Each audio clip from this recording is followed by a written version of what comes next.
Ini merupakan salah satu agenda dari keluarga besar Awaldia Sosial dan Masyarakat. Baik, dan tak lupa kalau yang kami hormati para pengurus dari KBA Awaldia LPDP Unpad, kemudian juga para ataupun eh, para pemateri yang telah hadir pada kesempatan kali ini. Kami mengucapkan banyak terima kasih atas kesediaannya bisa berbagi di acara sharing session mengenai kesehatan mental yang diinisiasi oleh KBA LPDP Unpad. Dan tak lupa kami ucapkan terima kasih banyak kepada para peserta yang telah berkenan bersedia berdiskusi bersama, belajar bersama di acara yang insya Allah akan bermanfaat ini. Baik, sebelumnya izinkan perkenalkan terlebih dahulu. Saya Vidya Priyadi. Di sini saya sebagai MC yang akan membuka dan sekaligus menutup acara mungkin nanti. Dan izinkan juga saya untuk menyampaikan zona acara pada kegiatan pagi kali ini. Yang pertama ada pembukaan, kemudian ada menyanyikan lagu Indonesia Raya, kemudian menyanyikan lagu Mars LPDP, kemudian dilanjut dengan sambutan Ketua KBA LPDP Unpad ataupun yang mewakilinya, kemudian pembacaan CV pemateri, penyampaian materi, sosialisasi layanan konseling, diskusi, dan juga penutup. Baik, sebelum dimulai, apakah sudah siap semuanya? Saya harapkan sudah siap semuanya ya, dalam keadaan Siap, bersemangat. Kak. Baik, siap mudah-mudahan siap dalam menimba ilmu ataupun belajar bersama ya di acara sharing session kali ini yang ini merupakan yang tema menarik ya yang bisa kita diskusikan. Baik, untuk lebih lanjut, mari kita buka ya, acara ini dengan berdoa masing-masing ya dengan sesuai kepercayaannya masing-masing. Di doa dipersilahkan.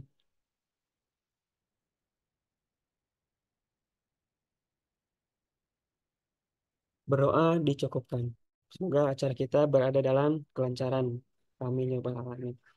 Baik, untuk selanjutnya kita ada agenda untuk menyanyikan lagu Indonesia Raya sekaligus disambung ataupun dilanjutkan dengan menyanyikan lagu Mars LPDP. Oleh karena itu, silakan kepada operator untuk bisa membantu perihal eh, menyanyikan lagu Indonesia Raya dan lagu Mars LPDP.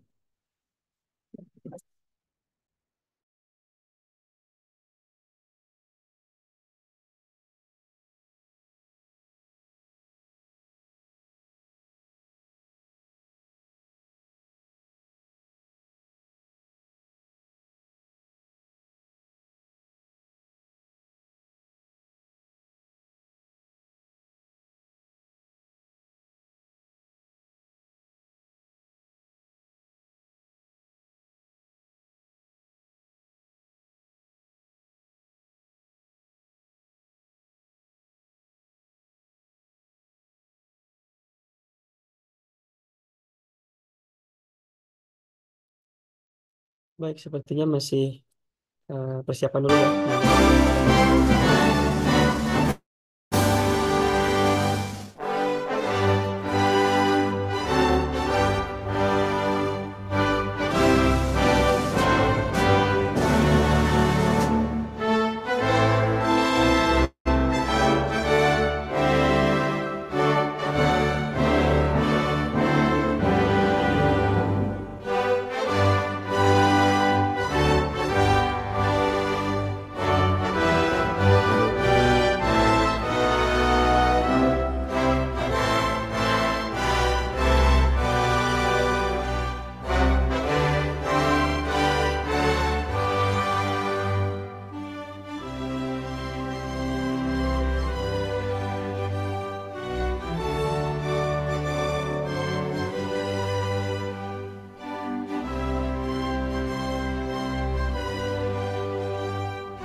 kepakan sayap sang Garuda yang berlandaskan kepada Pancasila. Integritas mengabdi, profesional melayani, bersama LPDP membangun negeri.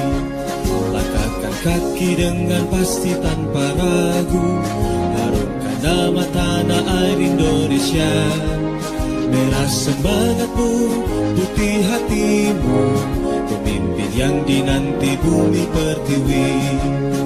Hai bumi, dengarkan cerita kami, satria cendekia siap berkarya.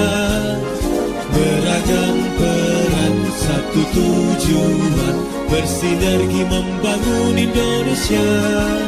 Berkeadilan, berdemokrasi, menjadi bangsa yang terus berinovasi, melahirkan pemimpin masa depan, raih Indonesia gemilang. Majulah, semangatlah jaya.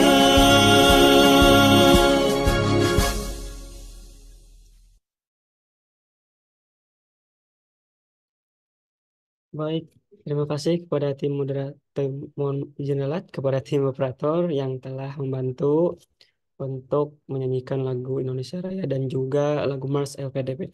Semoga dengan lagu Indonesia Raya dan juga Mars LPDP semakin memberikan kita gairah ataupun semangat untuk mengikuti ataupun melanjutkan kegiatan webinar kesehatan mental ini. Baik, selanjutnya kita ada sambutan terlebih dahulu dari KBA LPDP Unpad ya. Untuk yang mewakilinya dari Ibu Wakil Lurah ya. Mangga kami persilakan. Baik, terima kasih MC atas kesempatannya. Assalamualaikum warahmatullahi wabarakatuh dan selamat pagi Akang Teteh. Mohon maaf sebelumnya, saya mewakili Ibu Lurah yang berhalangan hadir untuk membuka acara ini dikarenakan sedang ada jadwal UAS. Rasanya sangat luar biasa ya bisa melihat antusiasme Akang Teteh dalam menghadiri webinar hari ini tentang kesehatan mental. Kesehatan mental itu merupakan fokus utama dari kami di KBA dan hari ini kita bersama-sama mencari solusi praktis untuk membantu dan mengatasi setiap permasalahan yang sering dihadapi oleh mahasiswa dalam hal ini. Acara ini bukan hanya sekedar diskusi, tetapi juga langkah nyata dalam menjaga kesehatan pikiran kita. Mari kita gunakan kesempatan ini untuk belajar dari ahlinya, ada dari Bapak Santoso, untuk sama-sama mencari solusi. Mari kita menjadikan pengalaman hari ini sebagai diskusi bersama. Terima kasih telah hadir. Ini adalah langkah kita bersama-sama membangun kesadaran dan kesehatan mental yang lebih baik. Mari kita mulai webinar ini dengan tekad bersama untuk membentuk lingkungan yang lebih sehat dan mendukung bagi kesehatan mental kita bersama. Terima kasih. Saya kembalikan ke MC. Baik, terima kasih Teh Andin yang telah menyampaikan sambutannya.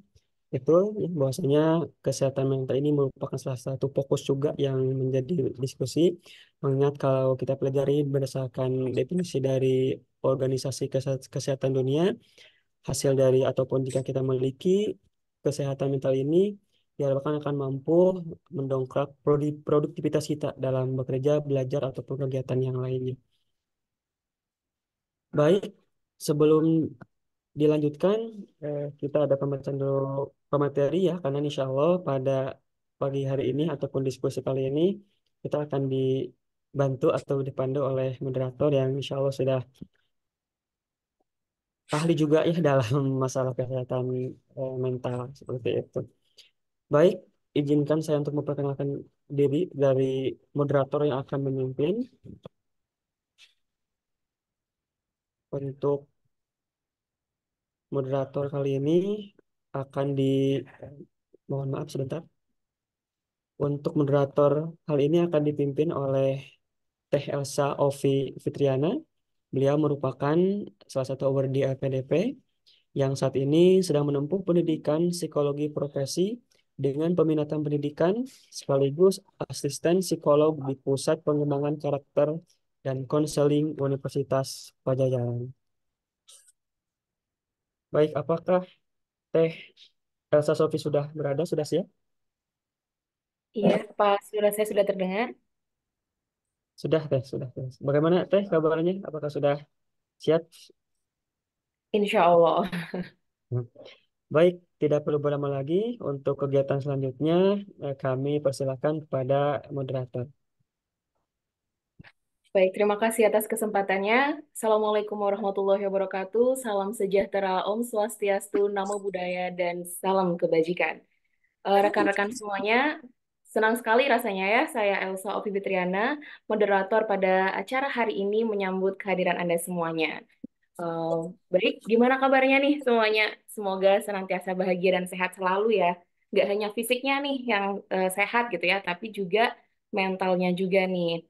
Nah, sesuai dengan acara kita pada pagi hari ini, yakni sharing session about mental health dengan tema Resiliensi Diri Menuju 2024 Bebas Depresi, yang mana diselenggarakan oleh keluarga besar URD LPDP Universitas Pajajaran. Nah, acara ini digagas dengan harapan bisa mengetahui kesehatan mental, serta solusi-solusi apa sih yang bisa kita lakukan gitu ya. Nantinya kita bisa tahu kapan Tapi Ibu masalah ya. kita tangani sendiri dan kapan waktunya untuk mencari bantuan profesional. Nah, selain itu, selain kita akan mendapatkan pengetahuan tentang mental health, oke, nanti juga kita akan mendapatkan sosialisasi nih tentang P2K2 dari Universitas Pajajaran. Nah, semua ini akan kita bahas bersama narasumber yang telah hadir bersama kita pada pagi hari ini.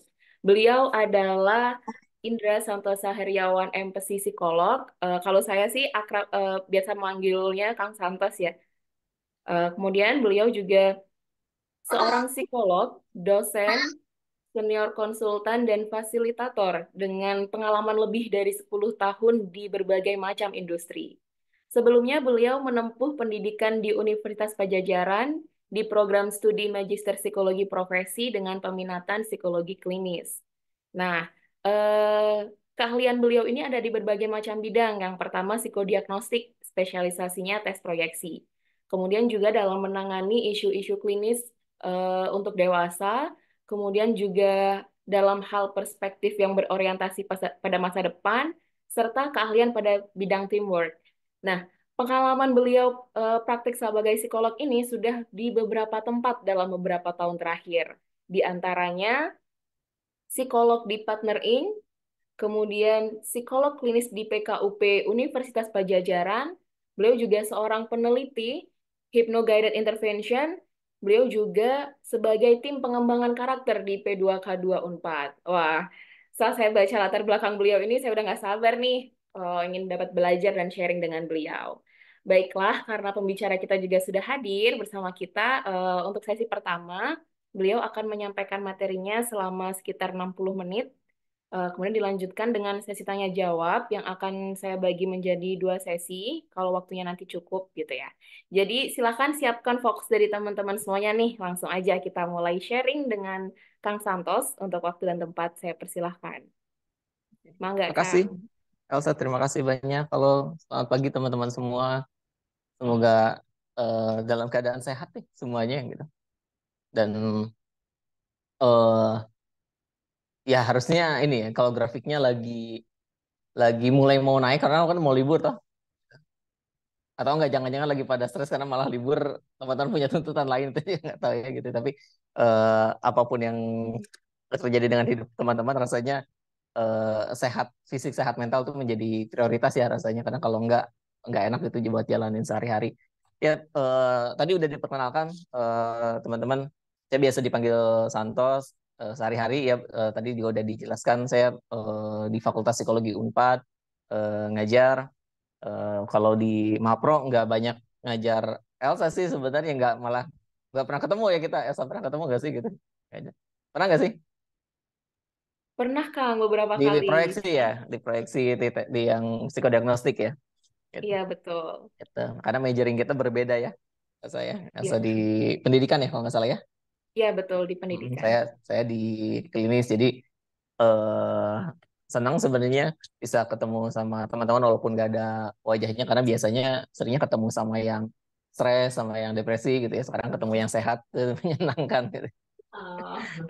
kayak recovery gitu. Ya kapannya terakhir di kontak kan sebenarnya teman-teman kontak ke P2K2 biasanya ada Mbak Hanifah yang suka sharing. Nanti kita akan coba perkenalkan sedikit tentang P2K2 termasuk lokasinya yang tersembunyi itu gitu ya. Nanti padahal sebenarnya mungkin sering lewat tapi teman-teman gak ngeh, oh di situ tuh ada tempat konseling ya, ada P2K2 ya. Nanti akan saya perkenalkan ya teman-teman. Terus saya diminta buat ngasih materi tentang kesehatan mental. Waktu baca tornya pun juga, oh ini general banget. Concernnya teman-teman sih sebenarnya kayaknya sama depresi ya gitu ya.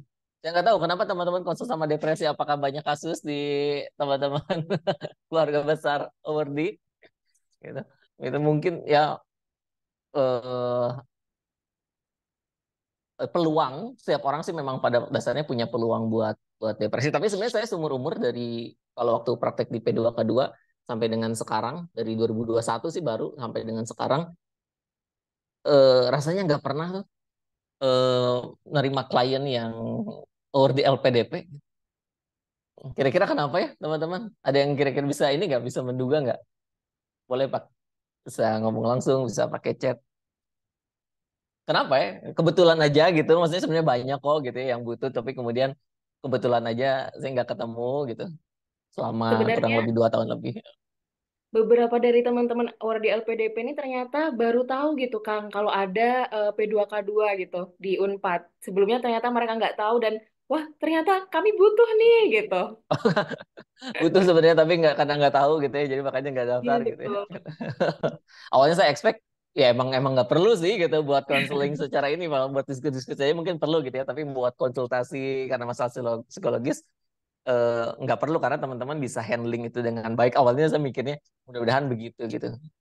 Tapi anggaplah benar misalnya ya teman-teman, anggaplah benar bahwa eh, award di LPDP itu tergolong bukan kelompok rentan gitu ya, golong eh, jarang akhirnya memutuskan untuk untuk untuk datang berkonsultasi gitu ya. Kira-kira kenapa? Gitu. Ini udah ada yang sampaikan di chat. Ya tadi yang Daura bilang ya karena baru tahu aja sih, kata gratis ya, tahu gratis mah udah daftar gitu. Soalnya udah depresi sama tugas gitu ya, jadi nggak semboro-boro mikirin konsul gitu ya. Tugas aja bikin depresi, kemudian fokus buat ngerjain tugas. Gitu bisa jadi apalagi kira-kira? Takut sama stigma? Oh, oke. Apalagi? Nggak ada gitu yang mau jawab. Ya soalnya anak-anak FLDP mah pinter-pinter kali, jadi bisa nyelesain masalahnya sendiri gitu. Ada nggak? Gengsi gitu. Misalkan sempat ada apa kayak semacam apa ya hipotesis atau opini gitu ya bahwa sebenarnya ya semakin cerdas orang itu semakin sehat mentalnya katanya gitu. Ada yang bilang begitu gitu. Setuju nggak teman-teman? Semakin tinggi tingkat kecerdasan seseorang itu semakin sehat mental. Teman-teman setuju nggak? Belum tentu sih, Kang.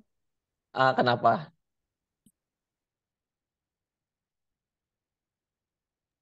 Karena kesehatan mental juga bisa didorong bukan cuma faktor orang itu pintar atau enggak sih, tapi bisa didapat juga dari faktor eksternal.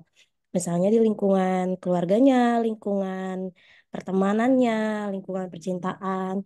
Yang memang sebenarnya kalau dari diri individu dia sendiri, dia seharusnya nggak bermasalah gitu. Tapi ada faktor eksternal yang mendorong.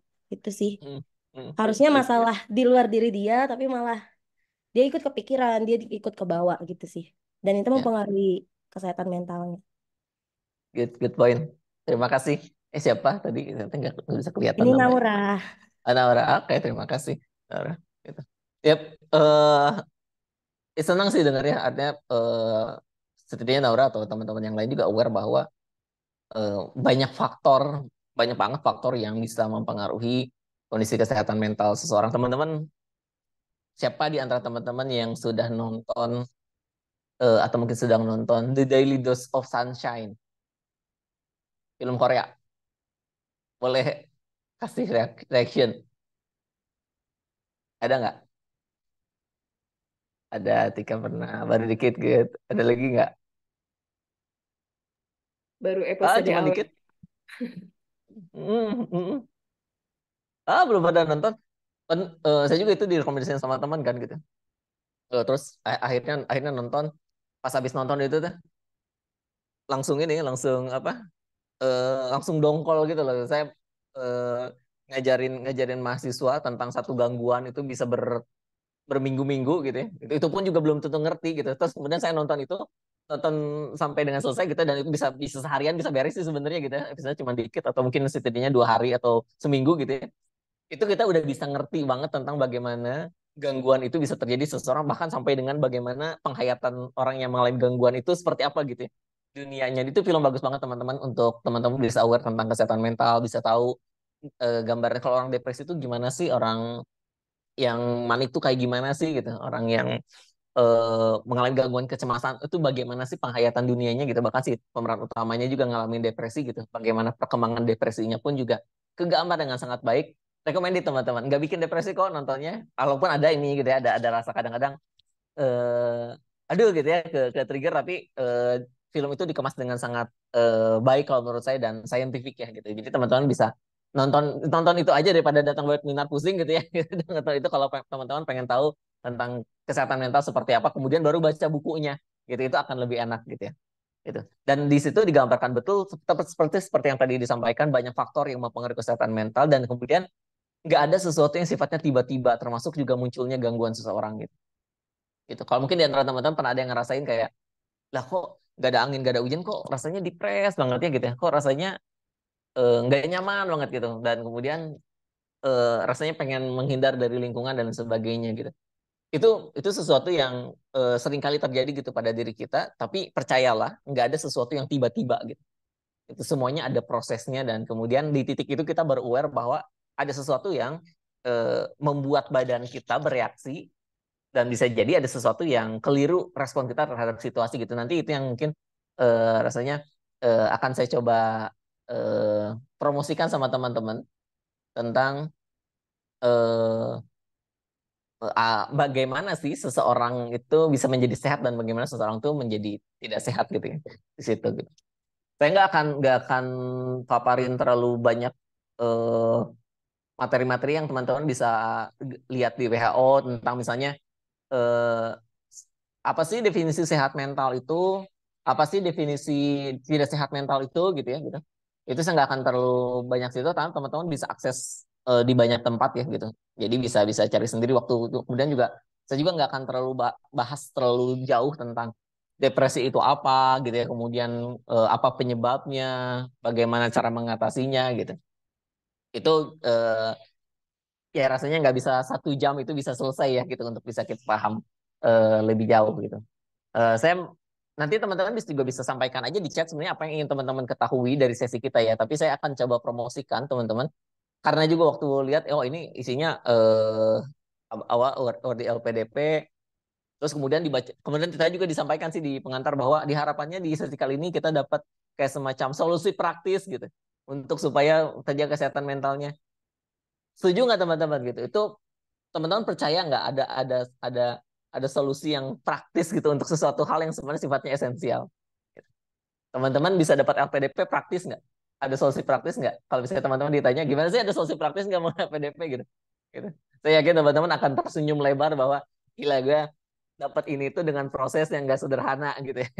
Ada proses yang dilalui dan kemudian dapat sesuatu yang berharga. Begitu juga dengan kesehatan mental teman-teman, sama juga dengan kesehatan mental gitu. Nggak ada sesuatu yang sifatnya praktis, bahwa ada memang misalnya kayak tips tips yang praktis dalam artian bukan mudah tapi doable gitu ya gitu. Bisa dilakukan untuk kayak ngejaga stabilitas emosi gitu, ngejaga cara berpikir dan lain sebagainya. Ada memang toolsnya, tapi itu pun juga tidak cukup praktis teman-teman pada kenyataannya gitu. Seringkali misalnya saya dapat referan klien datang, dia apa dia sudah datang ke psikolog dan psikiater, kemudian datang ketemu dengan saya dengan asumsi bahwa nggak tahu sih, saya nggak ngerasa kayaknya juga nggak terlalu ngefek sih konsul ke psikolog, nggak terlalu ngefek sih datang ke psikiater gitu. Dan kemudian ketika ditanya udah semua tips itu sebenarnya dia udah dapetin gitu, bikin journaling, kemudian breathing exercise, tapi juga tidak membuat kondisinya lebih baik gitu, karena memang bukan hal praktis gitu yang dibutuhkan, tapi sesuatu yang mungkin tanda kutip lebih esensial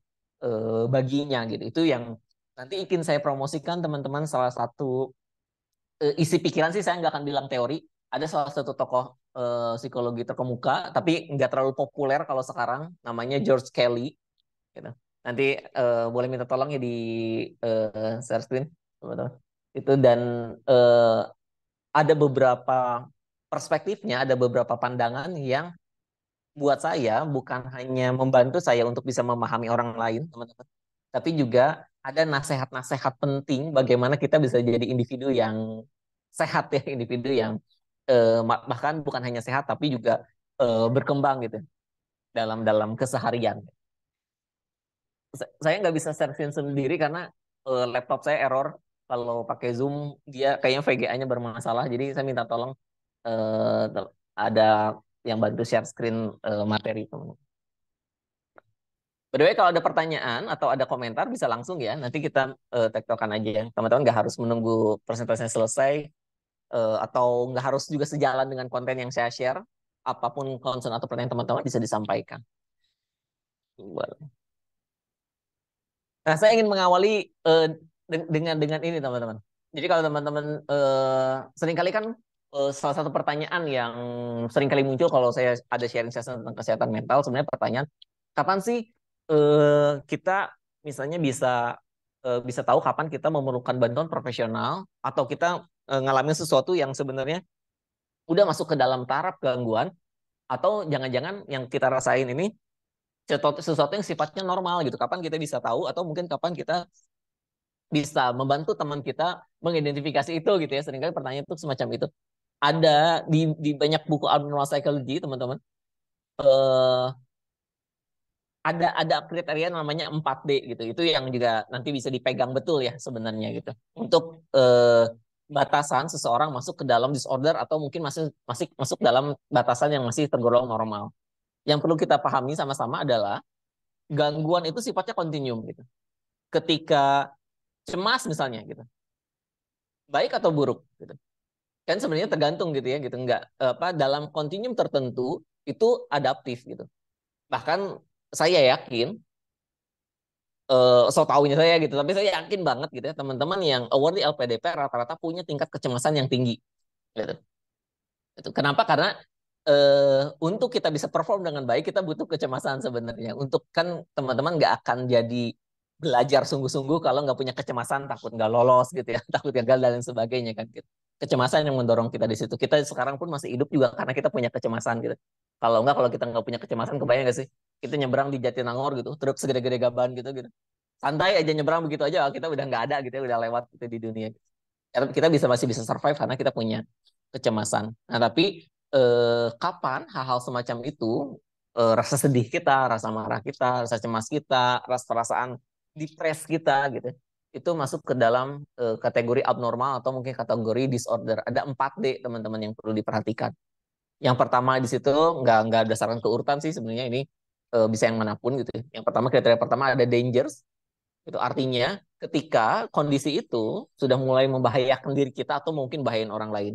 Kebayang ya teman-teman, itu salah satu indikator paling simpel. Jadi kalau misalnya ada teman kita, dia curhat gitu ya misalnya gitu ya. Nah, teman-teman bisa lihat apakah masalahnya dia itu sesuatu yang sudah mulai membahayakan dirinya atau membahayakan orang lain atau sesuatu yang memang masih dibilang aman gitu ya gitu.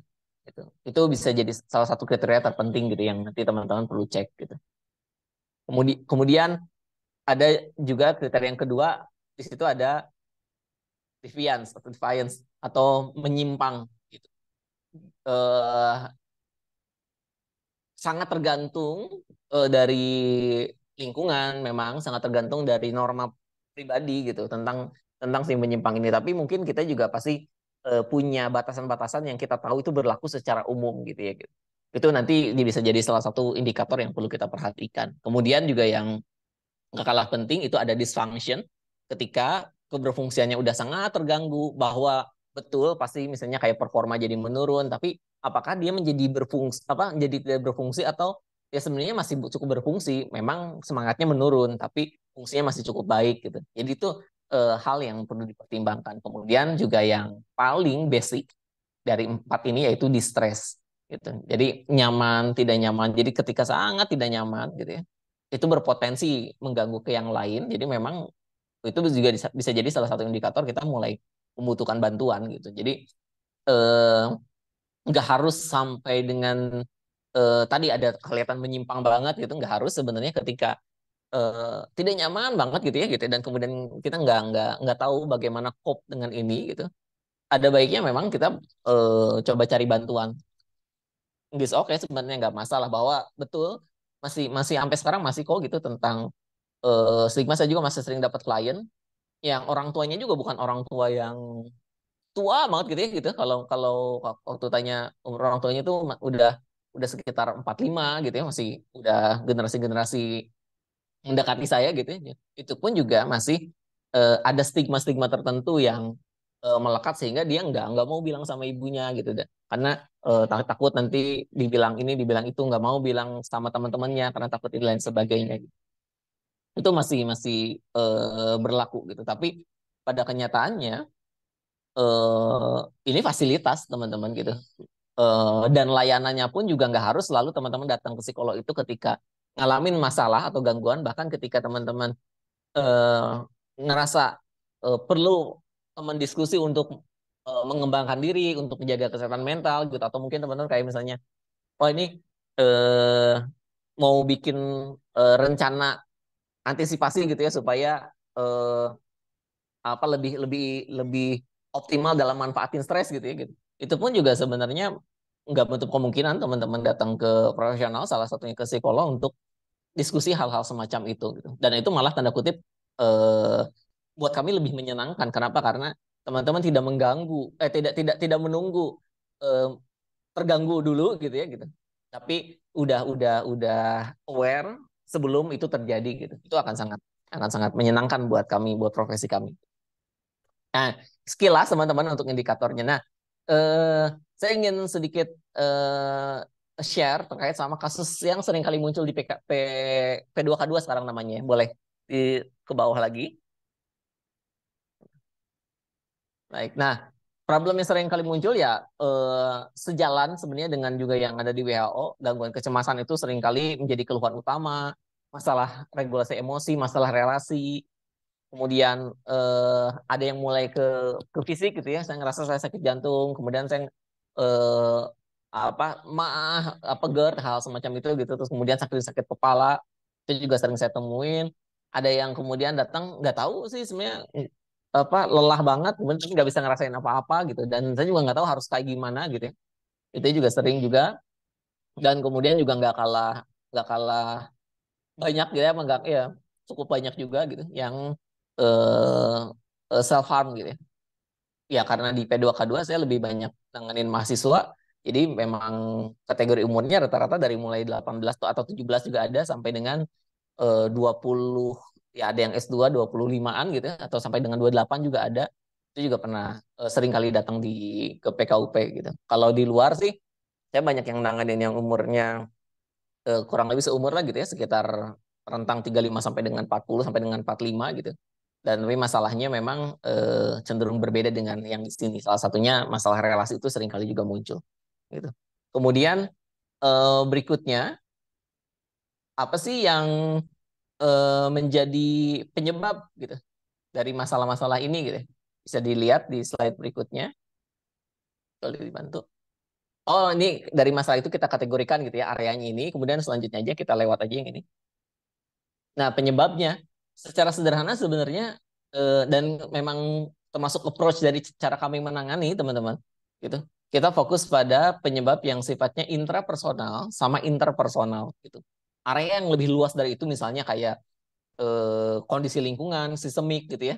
Misalnya kondisi keluarga yang lebih institusi yang lebih luas, atau mungkin misalnya kayak masalahnya dia berkaitan sama eh, problem dia di organisasi gitu ya. Kita nggak akan intervensi organisasinya, kita fokus pada dirinya, atau mungkin juga fokus pada dia dengan orang signifikan yang berrelasi dengan dirinya gitu ya. Jadi seringkali pada beberapa klien memang dibutuhin misalnya masalahnya sama orang tuanya gitu. Ya, kalau memungkinkan aksesnya, kita juga masuk ke orang tuanya gitu. Kita ketemu sama orang tuanya, kemudian diskusikan masalah itu gitu. Dan seringkali memang itu menjadi efektif gitu dan menjadi lebih cepat proses penanganannya gitu.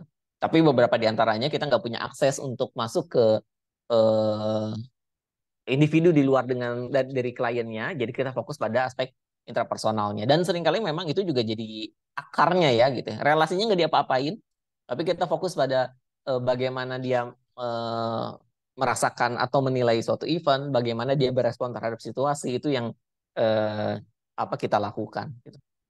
Kurang lebih gitu teman-teman gambarannya. Kemudian berikutnya impact-nya apa gitu. Nah seringkali ini yang eh, tanda kutip cukup mengkhawatirkan gitu ya, karena datang ketika memang impact-nya udah cukup besar gitu terhadap area-area ini gitu. Interpersonal, kemudian seringkali juga apa bahkan sampai dengan bagaimana dia berpersepsi terhadap situasinya, kemudian menjadi depresi gitu. Kemudian bahkan sampai ke eh, keganggu banyak area dalam hidupnya, salah satunya di area akademik udah di ujung tanduk gitu ya, udah prosesnya udah banyak lewat dan kemudian opsi satu-satunya adalah sebenarnya drop out gitu. Itu juga yang sebenarnya seringkali mengkhawatirkan, padahal sebenarnya memungkinkan itu terantisipasi sebelumnya gitu. Kalau melihat potensinya, melihat eh, apa concernnya gitu, itu masih sesuatu yang sebenarnya masih bisa ditindaklanjuti gitu. Tapi seringkali ya memang kelewat bahwa misalnya kok Unpad nggak punya sistem jaring yang bagus sih, misalnya kan di situ ada dosen wali, itu kan ada temennya dan lain sebagainya gitu ya. Nggak sesederhana itu teman-teman gitu untuk kita mengandalkan faktor eksternal terkait dengan kondisi ini gitu. Karena memang seringkali juga seperti yang tadi disampaikan, nggak terlalu ngeh sih butuh, tapi ternyata sebenarnya butuh, kemudian baru ngeh pasti ada impact-nya. Atau mungkin juga kadang-kadang ngeh gitu ada temennya, cuman ya tadi ada nggak ya aksesnya, informasinya terbatas dan lain sebagainya gitu. Itu seringkali kejadian semacam itu. Nah, sampai sini ada komentar, ada pertanyaan dari Elsa mungkin? Ada komentar dari Elsa? Kalau saya kan gitu, dari yang udah dipaparkan sama Kang Santo sebelumnya gitu ya, bahwa setiap orang tuh punya potensi untuk memiliki kesehatan mental. Itu relate dengan saya gitu Kang, yang saya rasakan juga. Jadi walaupun saya mahasiswa psikologi gitu Kang, tiap semesternya tuh ada aja perasaan yang, wah kayaknya saya harus pergi ke psikolog nih gitu. Jadi emang relate banget gitu kalau dengan saya sendiri. Dan mungkin teman-teman di sini juga merasakan hal itu gitu. Dan boleh teman-teman kalau misalnya ada yang ingin sampaikan langsung di kolom chat gitu. Ya, semua orang itu ya betul ya. Semua orang punya potensi untuk punya masalah terkait sama sama aja sih sebenarnya kayak sama kesehatan juga ya, sama kesehatan fisik Mm-mm. gitu. Itu setiap orang punya punya potensi walaupun misalnya kayak nggak ada aku tuh riwayat depresi itu nggak ada dikeluarin riwayat depresi, tetap nggak untuk kemungkinan peluang depresi tetap ada gitu. Kita atau sebaliknya juga sebenarnya ketika keluarga yang punya depresi betul bahwa probabilitas kan salah satu faktor yang mengalami apa menyebabkan depresi atau gangguan-gangguan lain tuh genetik tuh mengambil peranan besar gitu. Make sense sebenarnya gitu dan udah terjelaskan secara riset termasuk juga terkait sama kajian genetika ya gitu.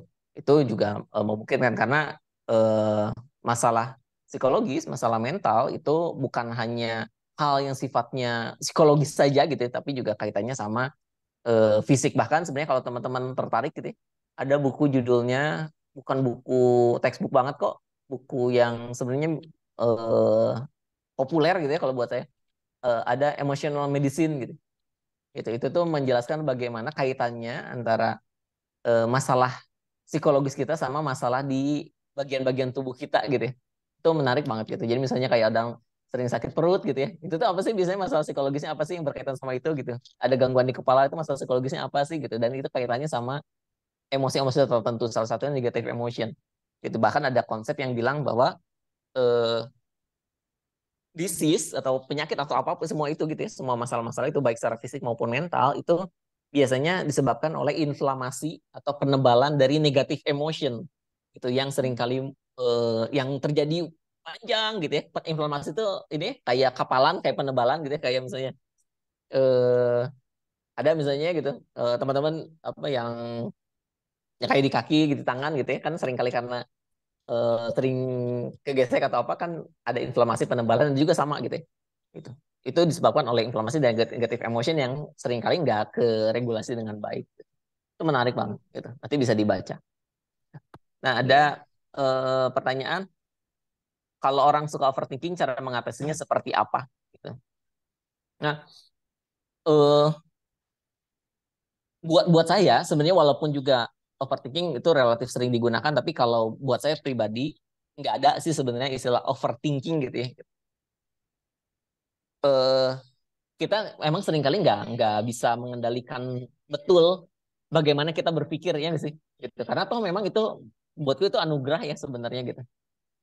Semua orang punya punya hak, bahkan punya punya keleluasan untuk berpikir, dan itu bukan sesuatu yang tanda kutip sebenarnya perlu dikendalikan gitu. Jadi nggak ada over sih sebenarnya dengan proses berpikir gitu, bahwa bahwa impact-nya dari proses berpikir itu membuat kita ngerasain gak nyaman, itu yang seringkali kita bilang over kan sebenarnya. Itu menjadi over ketika memang si ada batasan, sama kayak gelas misalnya. Gelas diisi, gelasnya kapasitasnya 500 mililiter, kemudian diisi 1 liter gitu. Seolah-olah isi itunya menjadi over gitu, padahal memang takarannya yang sebenarnya dibatasi gitu. Itu pertama gitu. Kalau kalau saya berpikir sebenarnya nggak ada overthinking, artinya sebenarnya hati-hati dengan istilah itu, jangan eh, hakimi diri kita sendiri atau proses berpikir kita sendiri sebagai sesuatu yang ini tuh berlebihan gitu. Itu pertama yang cukup penting untuk kalau mau mengatasinya ya gitu sebenarnya. Kemudian eh, yang kedua, percayalah nggak ada sesuatu yang tidak bertujuan gitu. Nah, ketika kita berpikir tentang sesuatu secara terus-menerus gitu ya, artinya itu sesuatu yang memang cukup penting bagi diri kita gitu. Nah, penting bagi kita untuk kayak step back dulu, kenapa ya aku mikirin itu terus gitu. Nah, dari situ biasanya kita nemu cara untuk gimana ngehandle itu. Kalau kita udah klaim bahwa itu over gitu, seringkali akan sulit gitu untuk, karena ya sesuatu yang berlebihan kita nggak tahu bagaimana cara menampungnya. Tapi secara teknik sebenarnya nanti banyak teknik yang sebenarnya bisa teman-teman lakukan, karena biasanya overthinking itu salah satu penyebabnya itu kecemasan. Kalau kecemasan itu cara kerjanya memang begitu. Kita akan mengantisipasi kemungkinan buruk yang akan terjadi di masa depan. Nah, biasanya itu kenapa saya bilang teman-teman yang over LPDP itu biasanya punya masalah gangguan kecemasan sebenarnya gitu, ataupun punya tingkat kecemasan yang tinggi. Karena memang terbiasa untuk ngelihat kemungkinan ke depan, kemungkinan buruknya apa, dan kemudian bisa mengantisipasi itu gitu. Itu which is itu adaptif, itu bagus banget sebenarnya gitu. Dan butuh kayak semacam kecerdasan, butuh semacam imajinasi untuk melakukan itu. Jadi rasanya ketika kita memikirkan sesuatu tentang suatu hal secara kuat, cari tahu gitu apa yang membuat kita memikirkan itu langkah pertama. Selanjutnya sebenarnya biasanya punya pola tersendiri untuk nemuin itu. Kemudian di sini ada pertanyaan tentang manajemen stres, kemudian tentang membandingkan diri kita dengan orang lain, bagaimana cara mengatasinya. Oke, nanti kita akan coba ini ya, explore lebih jauh pertanyaan itu ya. Saya akan masuk dulu ke eh, materi selanjutnya. Nah, ini saya ingin promosiin teman-teman, karena juga teman-teman di antaranya adalah banyak di antaranya adalah akademisi atau saintis. Teori ini teori yang merecognize betul tentang saintis. Nanti kita bisa tahu kenapa ya. Coba lihat slide berikutnya. Nah, ada dua statement teman-teman. Ada pernyataan pertama bahwa perilaku itu terbentuk oleh lingkungan dan itu tuh realita gitu. Jadi bahwa kita ada di dunia ini ya realita gitu ya. Di dunia ini tuh realita gitu. Perilaku kita pun juga realita gitu. Atau statement selanjutnya, titik ekstrim yang lainnya, sebenarnya apa yang kita lihat sekarang gitu ya, itu sebenarnya ada di dalam kepala kita saja gitu. Itu tentang bagaimana kita mempersepsikan saja, teman-teman. Nah, kira-kira teman-teman lebih setuju yang mana?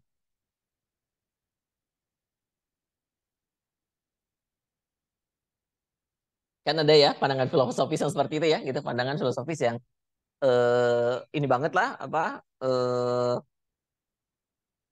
eh materialistik gitu ya. Jadi ngelihat materi ini ya sebagai sesuatu yang realita, atau yang sifatnya lebih ke fenomenologis gitu ya. Ini tuh semua ini sebenarnya fana aja gitu. Ini tentang bagaimana kita mempersepsikan gitu. Jadi HP di depan kita, laptop di depan kita itu sebenarnya ada di kepala kita gitu, bukan sesuatu yang ada di alam fisik ini gitu. Itu dua pandangan yang ekstrim. Nah, teman-teman, ada di mana gitu ya, secara pandangan filosofis lebih setuju yang mana. Itu sesuatu yang perlu dijawab teman-teman sebenarnya. Kadang-kadang juga kita dalam menjalankan kehidupan karena itu akan mempengaruhi bagaimana kita eh, mengada gitu, bagaimana kita berespon di lingkungan, bagaimana kita menghayati situasi dan lain sebagainya. Nah, di berikutnya kalau kalau pandangannya George Kelly itu dia mengambil tengah-tengahnya gitu. Betul bahwa realita ini memang betul-betul ada, kemudian tapi juga di sisi lain bagaimana kita mempersepsikan dunia ini itu juga sesuatu yang mempengaruhi tentang realita yang kita alami sekarang, teman-teman. Itu. Ini yang menarik sebenarnya, akan membantu kita mempermudah memahami kenapa kita mengalami atau merasakan suatu hal yang sifatnya tanda kutip eh, mengganggu kesehatan mental kita. Bisa dilihat di yang berikutnya. Nah, eh, statement kesimpulannya sebenarnya begini gitu. Semua semua individu itu pada dasarnya mengantisipasi dunia melalui bagaimana dia menginterpretasikan dan memaknai situasi tersebut gitu. Gitu. Ini yang menjadi penting teman-teman terkait sama pemaknaan dan bagaimana kita menginterpretasikan dunia gitu. Itu eh, hal yang perlu juga kita tanyakan pada diri kita sendiri sebenarnya bagaimana sih kita memaknai sesuatu, bagaimana kita menginterpretasikan sesuatu gitu. Itu kan membantu kita lebih aware ketika kita merasa kesal tentang sesuatu, merasa sedih tentang sesuatu gitu. Itu sangat-sangat tergantung bagaimana sebenarnya kita menginterpretasikan itu. Dan tiap orang sifatnya subjektif.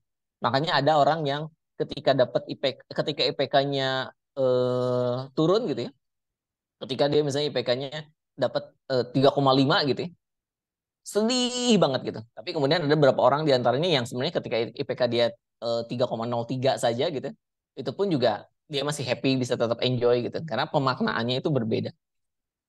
Nah, slide berikutnya. Nah, ini dilewat aja dulu biar cepat. Nanti teman-teman bisa baca. Boleh skip juga yang ini biar nggak terlalu lama. Nah, ini aja. Saya pengen langsung aja promosiin ini teman-teman. Ini yang menarik dari pandangannya Kelly gitu, bahwa sebenarnya pada dasarnya individu itu dalam menjalankan kehidupannya itu act like scientist gitu, teman-teman. Gitu, dan artinya bayang nggak keberadaan kita sekarang di dunia akademik itu hakikat yang sebenarnya sejalan dengan filosofi itu gitu ya gitu. Bahwa kita belajar untuk menjadi manusia. Jadi belajar teman-teman belajar sekarang jadi mahasiswa, belajar jadi saintis, belajar jadi akademis itu sebenarnya secara tidak langsung itu teman-teman sedang belajar menjadi manusia gitu. Itu yang menarik. Nah, kita lihat gitu bagaimana pandangannya. Gitu. Gimana sih maksudnya person as scientist itu gitu. Jadi ketika kita memutuskan sesuatu, teman-teman, kita sebenarnya gitu, sama banget bertindak seperti mannernya seorang saintis. Pertama, kita pasti akan mengembangkan pertanyaan gitu. Kemudian akan memformulasikan hipotesis dan kemudian mengujinya. Kayak gitu ya sebenarnya. Misalnya kayak kayak ketika teman-teman memutuskan untuk masuk universitas mana, teman-teman pasti akan munculin pertanyaan gitu. Universitas apa ya yang cocok buat saya? Apa ya yang sebenarnya ingin saya cari gitu? Apa ya yang jadi cita-cita saya dan lain sebagainya. Kemudian mengujinya gitu. Kalau saya minatnya di mana, kemampuan saya kayak gimana, peluangnya kayak gimana gitu. Kemudian mencoba memprediksi kalau saya pilih ini gini, pilih itu kayak gini dan lain sebagainya. Bahkan untuk hal yang paling sederhana sebenarnya kita mau makan apa ya gitu ya. Mungkin beberapa dari teman-teman ya makan-makan aja sih gitu. Tapi sadar atau tidak sebenarnya proses bertanya makan apa ya gitu itu sama seperti apa yang dilakukan oleh seorang saintis karena pertanyaan itu pasti punya dasarnya, pasti punya latar belakangnya dan kemudian itu mendorong kita untuk melakukan kayak semacam pencarian data dan kemudian mengambil kesimpulan. Nah, akhirnya muncul satu keputusan. Paling sederhana seperti itu.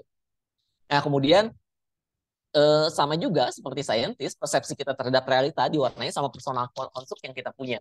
Teorinya Kelly itu memang teori personal construct gitu. Kita punya keleluasaan teman-teman untuk mengkonstruksikan berbagai hal sebenarnya di dunia. Jadi ketika tadi misalnya ada di antara kita yang eh, eh, ngerasa mulai overthinking gitu ya gitu. Nah itu jangan lupa ada personal construct kita yang membuat pertanyaan-pertanyaan itu muncul gitu. Gitu. Dan itu juga dipengaruhi tentang bagaimana cara kita melihat situasi itu. Pasti artinya pasti ada event yang mempengaruhi, pasti ada kejadian yang berkaitan gitu. Pasti ada penghayatan yang kita lakukan terhadap sesuatu gitu. Kemudian kita mencoba untuk menjelaskannya dan kemudian kita memaknai gitu bahwa ini sesuatu yang baik, ini sesuatu yang buruk, ini sesuatu yang menyenangkan, ini sesuatu yang mengecewakan dan lain sebagainya. Ada konstruksi yang kita gunakan sampai kita menilai itu. Gitu. Kemudian eh, yang juga nggak kalah penting, semua orang itu pada dasarnya dalam proses mencari makna, dia akan melakukan observasi, kemudian mengkonstruksikan relasi antar berbagai event. Jadi pengalaman-pengalaman yang kita punya itu berpengaruh banyak terhadap apa yang kita maknai sekarang gitu. Kemudian kita kayak semacam bikin teori gitu. Kalau begini biasanya begini, kalau begini pasti begini dan lain sebagainya. Kita menjalankan keseharian dengan teori-teori kita gitu. Kalau eh, apa eh, misalnya kalau eh, terlalu banyak tugas pasti saya nggak akan terlalu perform dan sebagainya gitu. Itu juga termasuk kesimpulan-kesimpulan yang sebenarnya sifatnya teoritis berdasarkan pengalaman kita sebelumnya.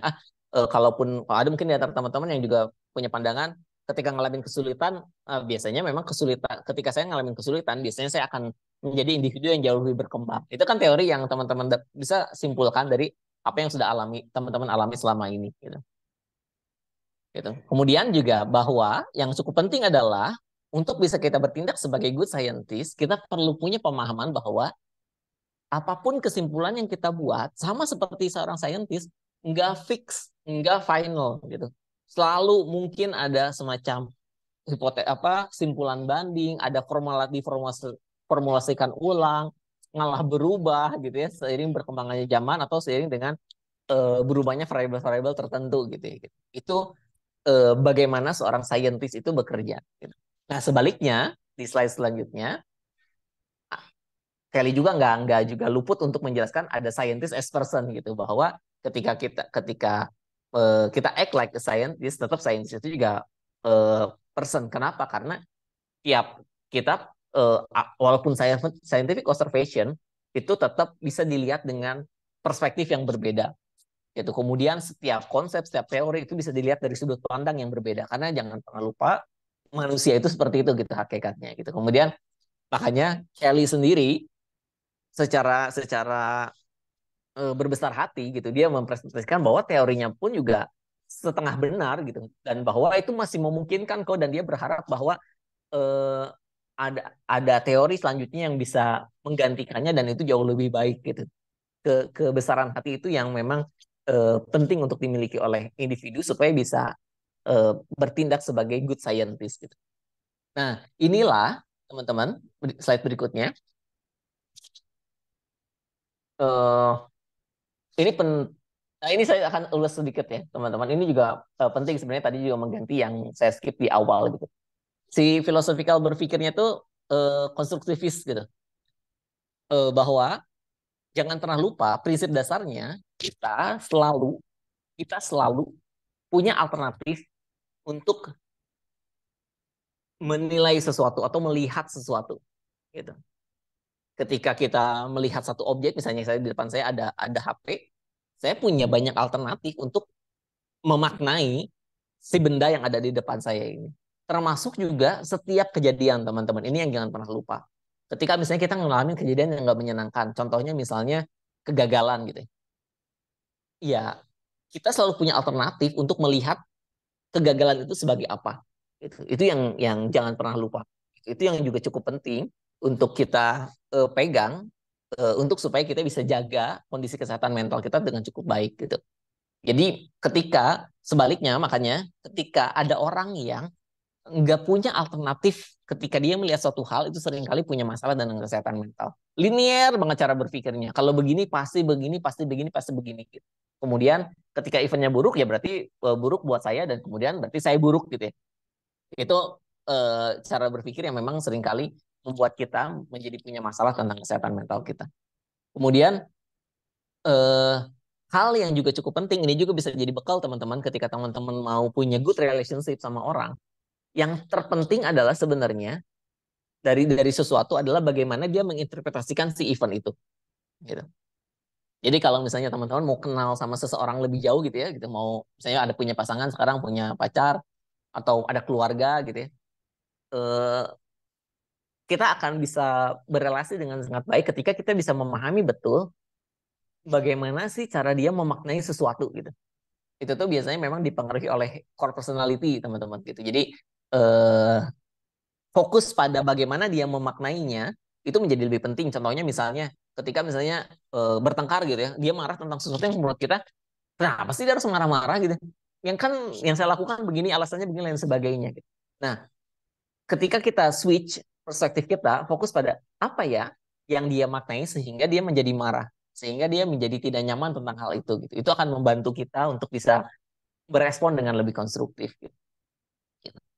Nah, kemudian juga gagasan tentang pemaknaan itu ada dimensi waktunya, itu juga hal yang penting gitu. Jadi eh, selalu ada apa eh, kayak semacam konstruk gitu ya, selalu ada kayak semacam background dari suatu suatu hal gitu. Jadi variabel tentang kapan, kejadian yang mana dan sebagainya itu menjadi penting gitu. Gitu. Nah, di slide berikutnya,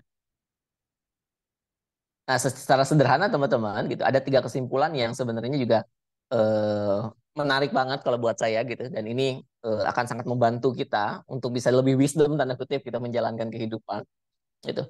Jangan lupa bahwa kita secara konstan dihadapi dengan banyak alternatif gitu. Dan kita bisa explore dan kita bisa milih gitu sebenarnya. Itu dan tentu saja ya hal yang terpenting adalah ya responsibil kita perlu responsibel terhadap perspektif atau respon yang kita pilih gitu terhadap banyak hal gitu. Kayak kalau teman-teman senang baca buku itu ada bukunya eh, pengarangnya Mark Mason. Kalau judul bahasa Indonesia itu Seni Bersikap Bodoh Amat kalau nggak salah populer banget. Ada yang pernah baca nggak? Itu buku yang menarik sebenarnya perspektifnya gitu. Nah, salah satu statementnya dibilang tuh ketika kita mutusin sesuatu tuh bukan tentang apa pentingnya gitu, apa goalnya gitu. Itu bukan sesuatu yang esensial sebenarnya untuk kita pertimbangkan. Malah salah satu yang paling penting kita pertimbangkan adalah mana di antara pilihan tersebut yang konsekuensi negatifnya paling bisa kita terima. Bayang nggak? Gitu. Sehingga kita akan lebih responsibel sebenarnya ketika ketika mutusin kemudian yang muncul konsekuensi negatif ya itu paling bisa aku terima dan kita responsibel terhadap keputusan kita. Gitu. Itu menarik. Nah, kemudian juga eh, kita kita bukan korban sebenarnya dari masa lalu kita gitu atau dari lingkungan kita sekarang gitu. Kenapa? Karena kita memang pada dasarnya subjek teman-teman. Kita kita punya keleluasaan untuk menentukan sebenarnya gitu respon kita terhadap situasi. Jadi ya misalnya kayak ini salah satu dasar berpikir yang kita pegang betul ketika kita membantu teman-teman yang ngalamin masalah trauma gitu ya, terutama PTSD gitu. Bahwa karena orang jatuh ke PTSD karena memang seringkali selain karena stresornya begitu tinggi, salah satu juga yang maladaptif dan cara berpikirnya bahwa dia adalah korban gitu di situ. Gitu. Itu yang kita perlahan bantu betul banget gitu ya. Siapa sih yang nggak ngerasa dirinya korban ketika dia kehilangan sesuatu yang sangat berharga, kehilangan orang tuanya, anaknya, keluarganya, atau benda dan lain sebagainya. Eh, sesuatu yang enggak sederhana gitu tapi nge-switch bahwa eh, dia masih punya opsi gitu ke depannya gitu dan untuk merespon situasi ini itu sesuatu yang seringkali membantu proses recovery menjadi lebih cepat gitu bahkan bukan hanya recovery tapi juga bisa membuat dia menjadi individu yang jauh lebih baik kebayang nggak orang bisa survive dari keadaan yang nggak masuk akal kita bisa bertahan dalam situasi itu gitu ya itu yang menarik gitu kemudian ya jangan lupa kita pun juga punya punya batasan area berpikir itu membuat kita menjadi lebih wisdom untuk melihat atau menilai situasi atau tidak terlalu kaku gitu dengan perspektif yang kita pilih gitu. Nah sehingga teman-teman berikutnya terakhir untuk yang saya promosikan ini ada postulasi sama Colorado yang menarik nanti, tapi teman-teman cari sendiri aja. Banyak kok di internet. Ada 11 berikutnya. Selanjutnya langsung ke yang eh nah ini yang eh kalau gitu apa sih bedanya orang yang sehat sama nggak sehat gitu ya. Sederhananya kalau kata kata Kelly bilang, orang sehat itu kompeten saintis. Orang yang nggak sehat itu inkompeten saintis. Orang yang sehat, orang yang dia eh, punya keterampilan dalam fasilitasi konstruksi personal yang dia bangun terhadap terhadap pengalaman gitu. Dia jadi ketika ngalamin sesuatu tuh dia berdasarkan data gitu, dia menilai situasi secara objektif gitu, memvalidasi, mengcompare tentang beberapa situasi sebelum memutusin kesimpulan terhadap suatu hal gitu ya. Misalnya kayak kita mau nyimpulin bahwa aku dikecewakan oleh pasanganku gitu ya gitu. Ya kita validasi untuk beberapa hal gitu. Apakah aku dikecewakan oleh pasangan atau respon pasangan itu sesuatu yang beralasan gitu dan bahwa perilakunya memang buruk tapi juga ada sisi lain yang bisa kita lihat gitu. Itu akan membuat kita jadi lebih sehat.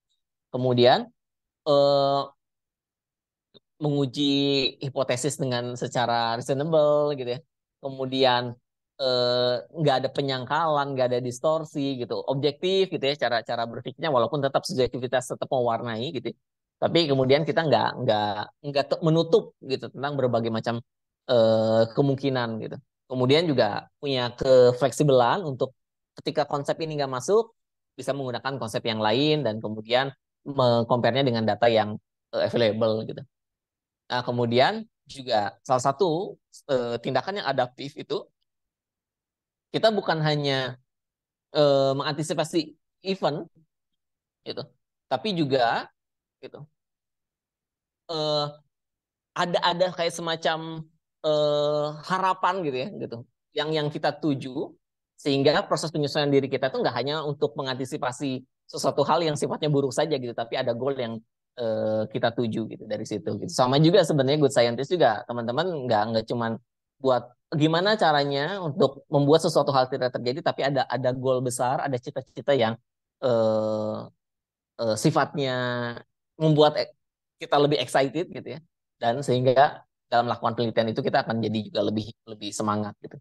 Nah sebaliknya orang yang nggak kompeten apa saintis nggak kompeten itu ya keras kepala sebenarnya gitu, nggak fleksibel, kemudian juga nggak nggak menggunakan logik dalam menilai sesuatu teman-teman. Gitu. Sederhananya begitu. Jadi eh, gimana caranya kayak tadi ya supaya kita bisa bisa sehat mental? Jadilah good scientist sebenarnya gitu. Hati-hati ketika kita mulai tidak sehat mental, jangan-jangan ada perilaku-perilaku kita yang menggambarkan diri kita bahwa kita inkompeten scientist. Salah satunya adalah ketidakfleksibelan kita dalam menilai sesuatu gitu. Nah, di slide berikutnya ya rasanya itu ya ya itu sama ya yang seperti yang tadi disampaikan. Nah, sebagai penutup teman-teman untuk paparan kali ini sebelum kita diskusi lebih jauh di slide berikutnya ya beberapa orang sangat tidak fleksibel sebenarnya dan jarang mengubah cara pandang mereka. Ini yang seringkali menyebabkan seseorang mengalami masalah. Gitu. Mereka berpegang teguh pada pandangan mereka tentang realitas bahkan ketika dunia nyata sudah berubah gitu, kebayang nggak? Gitu. Jadi makanya tadi kenapa problemnya seringkali interpersonal sama interpersonal gitu. Karena memang keterampilan kita menilai, menghayati diri kita, self awareness itu jadi matters banget. Kemudian juga other awareness juga jadi matters banget. Sama seperti juga konsepnya emotional intelligence dari Daniel Goleman itu ada 4 domain penting. Domain pertama self awareness itu yang membuat kita punya keterampilan self management yang baik sebagai domain kedua. Kemudian ada other awareness yang membuat kita juga terampil dalam memanage relasi kita, itu jadi domain yang utama dan itu eh, good leader pun juga perlu punya emotional intelligence yang baik gitu. Begitu Oh, baik, Elsa. Kang. Ya, sebenarnya banyak insight yang saya dapatkan gitu ya, Kang, untuk diri saya sendiri bahwa ternyata memang dari apa ya dari kejadian yang sama tuh eh, bisa memunculkan banyak perspektif dan tergantung pemaknaan setiap individu gitu ya kan dalam memandang kejadian itu gitu. Ya, kita selalu punya opsi itu Elsa. Ya, dan kadang kita tuh saya sendiri gitu ya mungkin teman-teman lain juga merasakan bahwa ketika ada kejadian negatif yang muncul gitu fokusnya tuh di kejadian negatifnya itu dan seringkali lupa bahwa kita punya banyak pilihan loh untuk bagaimana merespon itu dan bagaimana memaknainya gitu ya, Kang. Ya. Dan sebelum kita menyapa audiens yang tadi, audiens lain nih Kang, saya muncul pertanyaan nih Kang, karena sering banget saya tuh menemui, tadi kan juga bahas tentang trauma dan sering menyalahkan masa lalu gitu. Dan saya tuh sering menemui orang-orang yang menyalahkan, ini inner childku nih yang bermasalah gitu, ini inner childku yang terluka gitu. Nah, menurut pandangan Kang Santos tuh gimana sih dengan inner child gitu tuh? Em, eh kalau kita coba aja pakai kacamatanya Kelly ya gitu ya, tentang tentang inner child gitu. Artinya eh, ada nggak sih sebenarnya inner child gitu ya gitu ya. Nah, kalau pakai perspektif Kelly gitu, itu betul gitu, bisa jadi betul ada gitu. Tapi juga inner child itu juga bukan bukan ingat, bukan hanya tentang sesuatu yang memang kayak semacam kayak takdir saja gitu ya gitu. Sesuatu yang kita nggak punya kuasa untuk kita punya punya inner child seperti apa, tapi itu sesuatu yang kita konstruksi, teman-teman gitu. Bahwa eh, bahwa itu sesuatu yang berpengaruh signifikan dan seringkali tanda kutip kita tidak sadari. Betul, ada konsep teori yang memang menjelaskan tentang itu gitu. Pada dasarnya kita dikendalikan kok gitu. Percaya atau enggak gitu ya, teman-teman boleh percaya boleh enggak, tapi teori itu terbukti memang banyak benarnya gitu ya gitu pada beberapa kasus gitu, bahwa pada dasarnya kita itu dikendalikan. Banyak hal yang kita lakukan itu tidak kita sadari gitu.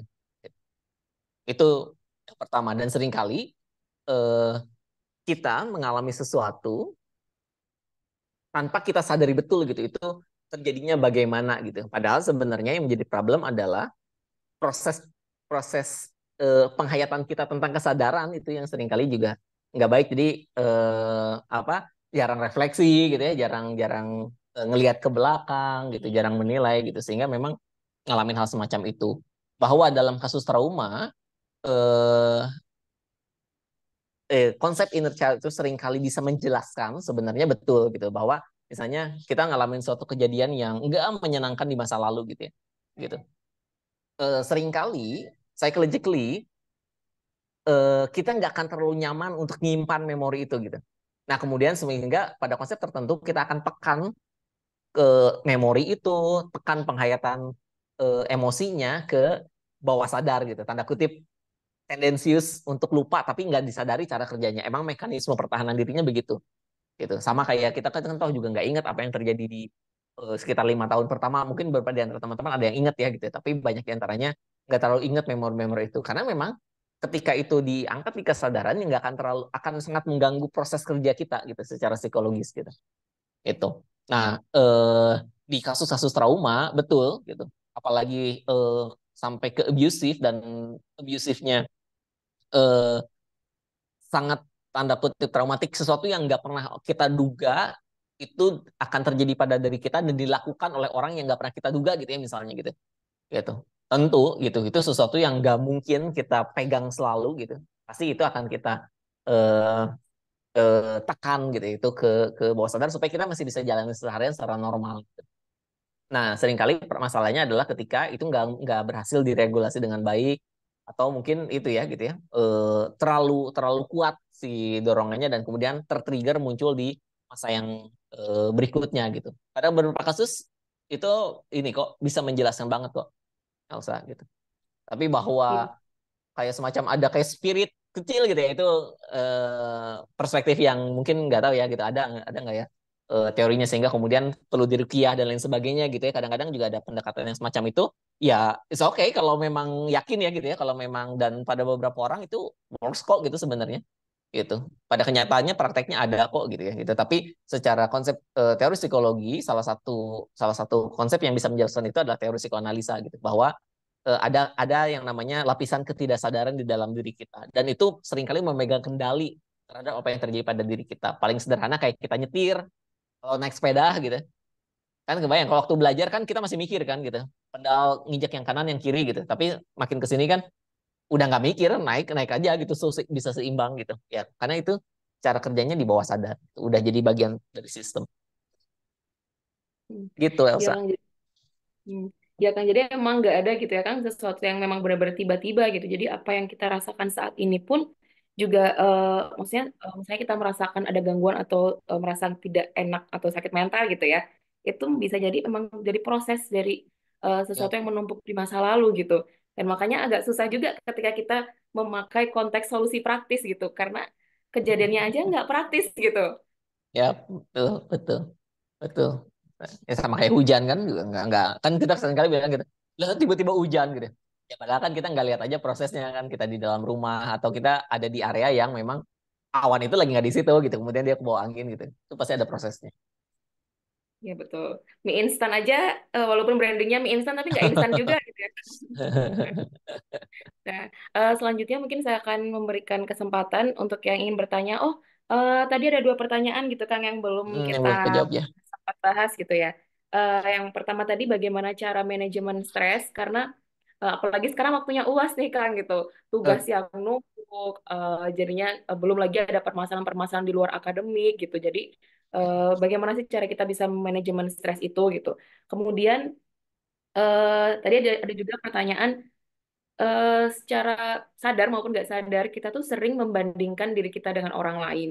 Kok aku udah usaha keras tapi nilaiku segini, sedangkan yang lain tidak se-effort itu, tapi dia mungkin nilainya lebih bagus gitu. Nah, gimana sih gitu cara bisa mengatasi hal-hal ini gitu ya, Kang? Kalau menurut Kang Santos. yang yang ini dulu kali ya, yang stres dulu ya. eh banyak banyak teknik sebenarnya kalau sekarang eh yang bisa kita lakukan untuk tanda kutip manage stres. Tapi di antara berbagai macam teknik itu atau konsep itu, yang paling penting pertama kita pahami adalah persepsi kita, penghayatan kita terhadap stres gitu. Emang stres? Apa yang salah dengan stres, teman-teman? Gak ada yang salah kan dengan stres. Malah stres itu sesuatu yang juga udah hakikatnya kita sih sebenarnya gitu. Stres itu kan sebenarnya tension kan sebenarnya ketika ada kondisi tertentu sama kondisi yang lain dan kemudian tuh punya punya tarik menarik lah gitu ya gitu. Sama kayak kecerdasan dan malah si tension itu yang membuat kita bergerak kan gitu ya. Kita nggak mungkin gerak kalau nggak ada tension otot kita itu pasti pasti bergerak gitu. Pertama itu sebenarnya gitu. Penghayatan kita, persepsi kita terhadap si stres itu. Karena kan stres itu ada stres yang baik, ada stres yang buruk gitu. Jadi kalau teman-teman pernah dengar konsep ada eustress, ada distress, pernah dengar nggak gitu? Nah itu nanti teman-teman bisa browsing, so itu udah banyak banget gitu.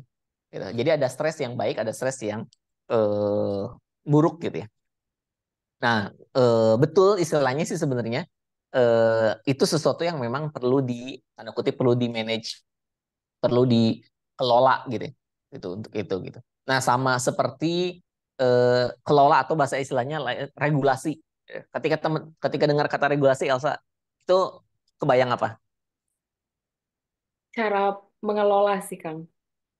Apa? Gimana biasanya? Ketika bagaimana sesuatu dikelola? Kalau misalnya yang pertama kali saya bayangkan ketika ada kata misalnya regulasi emosi gitu. Hmm, Jadi hmm, saya bisa mengelola dari apa yang saya rasakan sesuai dengan saya emosinya itu seperti apa gitu. hmm. Nah, kalau misalnya ada banyak anak fisik nih, kalau dengar kata regulasi, biasanya kan akan keasosiasi sama aturan kan, gitu ya. Ah, Sama aturan gitu ya. Nah, aturan itu biasanya eh, kalau anak fisik tuh ngerti banget sebenarnya bagaimana cara ngekonstruksi aturan dan biasanya orientasinya ke arah apa gitu ya. Kan sebenarnya kaitannya itu bagaimana supaya tujuan itu bisa tercapai secara optimal kan sebenarnya. Nah, itu yang juga teman-teman jangan terlalu lupa kalau mau manage dengan betul, cari tahu dulu kenapa sih gue perlu manage ini gitu. Pasti teman-teman punya reason dan biasanya itu kaitannya sama tujuan yang mau teman-teman tuju gitu. Gitu. Oh iya kan aku punya goal yang mau aku capai ya. Makanya stres ini muncul kan sebenarnya karena kan kaitannya sama goal itu kan gitu. Ketika misalnya seringkali yang jadi bermasalah itu stres itu ketika situasi yang bikin stresnya gitu, stresornya nggak sejalan dengan goal yang mau kita tuju gitu. Nah, biasanya itu biasanya kayak lagi salah arah tuh biasanya. Itu kita perlu refleksi lagi sebenarnya tentang tentang tentang kita ini lagi ngapain ya gitu. Tapi kalau teman-teman udah aja betul tujuan saya ini, percayalah nggak akan terlalu susah kok untuk ngeregulasi stres gitu, untuk ke manage si stres itu bahkan seringkali stres itu kita ciptain sendiri sebenarnya gitu ya. Gitu untuk supaya kita terdorong untuk mencapai tujuan yang kita punya gitu. Nah, kemudian juga jangan pernah lupa kita perlu punya batasan-batasan. Aturan itu biasanya ngomonginnya tentang batasan gitu. gitu. Eh kayak kayak kayak istilah ini. Setuju nggak dengan istilah merdeka tanpa batas? Mm-mm. Hmm. Jadi kalau nggak ada batasan, nggak aturan itu kita tuh merdeka. Elsa bisa bayangin ada di dalam satu ruangan yang nggak ada batasan, apa perasaannya? Yang nggak ada batasnya, long gitu. Atau kayak di laut gitu ya, gitu bisa menapas di laut terus kemudian tapi nggak tahu dasarnya mana, atasnya mana gitu. Apa rasanya? Kayak jadi bingung gitu kan sebenarnya kalau Bingung justru ya, nggak ada resah ya. batasan-batasan Hah? gitu. Kebayang Resah nggak? juga, Gitu. ya. Resah gitu. Dan itu kan bukan hakikat dari kemerdekaan kan teman-teman gitu. Malah mereka itu ketika rasa resah itu kan nggak ada. Dan untuk kita bisa merdeka itu kita perlu batasan. Gitu. Kita bisa tahu sesuatu luas ketika memang ada batasannya kan. Itu yang seringkali anak-anak muda tuh lupa gitu ya sebenarnya. Oh, gue pengen merdeka tanpa batas gitu ya. Kemudian banyak mendobrak banyak hal gitu. Kemudian yang ditemukan adalah keresahan gitu. Banyak ngelewatin sesuatu yang sifatnya selama ini itu mengkungkungku gitu ya gitu. Beberapa di antaranya misalnya kaitannya sama religion, kaitannya sama rule dari pemerintah gitu, rule dari lingkungan gitu ya. Kemudian mencoba keluar dari situ dan kemudian ditemukan bukan merdeka tapi biasanya malah jadi resah. Kenapa? Karena jangan lupa merdeka itu kita perlu batasan gitu. Di situ malah aware tentang batasan, menetapkan batasan-batasan kita gitu dan kemudian juga ada direction terkait sama goal itu ornamen penting untuk teman-teman bisa manage stress dengan baik gitu. Sisanya itu nanti Anda biasanya akan menemukan itu sendiri gitu. Beberapa di antaranya misalnya kayak teknik apa skala prioritas itu bisa dipakai atau ada yang bisa saya promosiin yang juga pernah saya pakai ada 4DX. Teman-teman ada konsep namanya 4DX, for discipline execution. Itu semazhab lah dengan konsep teorinya Stephen Covey. Ada buku The Seven Habits itu juga salah satu buku populer yang banyak nasihat bagus kalau buat saya gitu. Sering juga dipakai ya di banyak pelatihan gitu. Dan itu memang pada kenyataannya buat self development bagus gitu. Ada nanti teman-teman cari for discipline execution itu secara teknik itu ada acuannya gitu ya dan itu bisa ngeboost performa gitu bukan hanya personal mau bisa juga dipakai buat tim itu bisa dipromosiin gitu asal untuk stres gitu. Oh, Nah untuk yang satu jadi lagi apa ada komentar.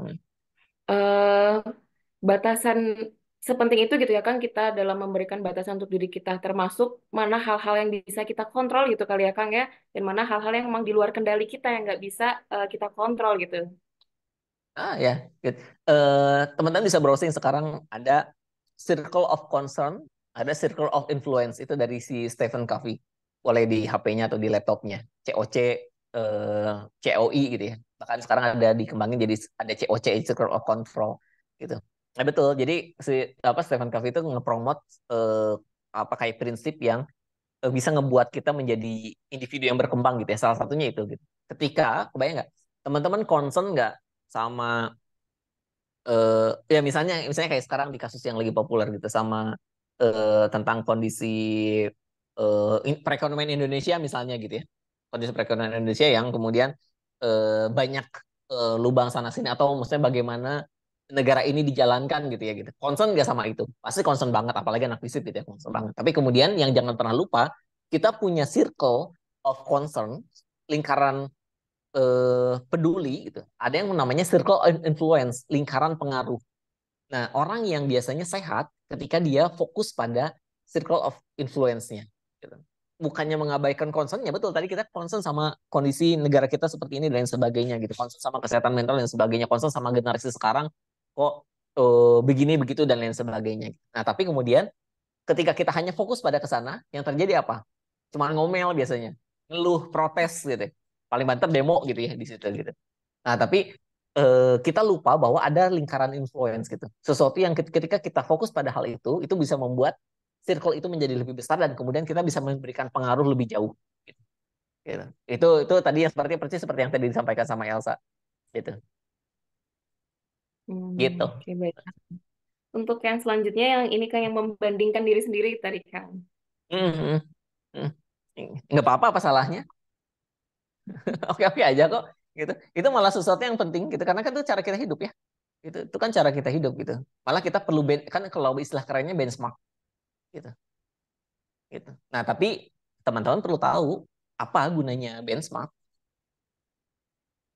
bukan untuk jadi standar kan, gitu. Tuh. Tapi untuk kebayang nggak untuk jadi salah satu patokan atau mungkin jadi inspirasi gitu buat kita gitu. Nah, seringkali kalau eh, kita membandingkan diri kita dengan orang lain dan menjadikan itu standar hidup kita, standar kebahagiaan, standar sukses gitu, rugi banget. Kita membandingkan dengan sesuatu yang tanda kutip tentu aja dia pun juga nggak sempurna gitu di situ, dan kemudian punya pathway yang berbeda gitu secara hidup gitu. Jadi nggak apple to apple jadinya untuk beberapa hal gitu. Gitu. Di situ gitu ruginya. Tapi dorongan itu ya wajar karena memang kita pada dasarnya makhluk sosial gitu. Seringkali memang value diri kita itu eh, ditentukan gitu oleh oleh hal itu secara sosial gitu. Nah, sehingga memang yang tadi gitu pentingnya kita aware tentang diri kita sendiri gitu ya. Sebenarnya apa sih yang sebenarnya kita inginkan itu akan sangat membantu tentang itu gitu. Itu tapi ya jangan pernah berpikir oh gue nggak akan pernah bandingin diri dengan eh, orang lain. Rasanya ada sih gitu, sah-sah saja sih gitu kalau kita mau begitu ya cara hidup kita gitu ya, benar-benar punya jalur sendiri gitu, nggak peduli gitu ya, orang kemana gitu, sah-sah aja gitu, tapi jelas tentu saja ada konsekuensinya gitu. Tapi biasanya kalau teman-teman yang masuk ke dalam society itu sesuatu yang dibutuhin, itu sesuatu yang bagus sih sebenarnya gitu. Dan Hmm. bahkan seringkali eh, konstruktif ya karena ngebangun competitiveness kan gitu, dan kompetisi itu dibutuhin dalam hidup gitu. Tapi jangan pernah lupa pada akhirnya kalau teman-teman percaya ya di ujung-ujungnya pun juga kita dihitungnya masing-masing toh gitu. Kita ketika kan nanti kita meninggal kita dihitungnya pun juga amal sendiri kan gak dibandingin kan, oh kamu dibandingin sama ini lebih jelek gitu. Padahal bagus, kemudian karena dibandingin sama ini amalnya lebih bagus kemudian kamu masuk neraka gitu. Gitu kan prinsipnya nggak gitu gitu. Kita udah diingatkan secara religius, secara religion gitu. Kalau teman-teman meyakini gitu, iya petanya begitu gitu. Kita punya punya punya ini sendiri gitu ya, punya penilaian sendiri bahwa kita gunakan eh, orang lain sebagai cermin kita, kita gunakan orang lain sebagai partner kita gitu ya, sebagai teman kompetisi kita gitu. It's okay.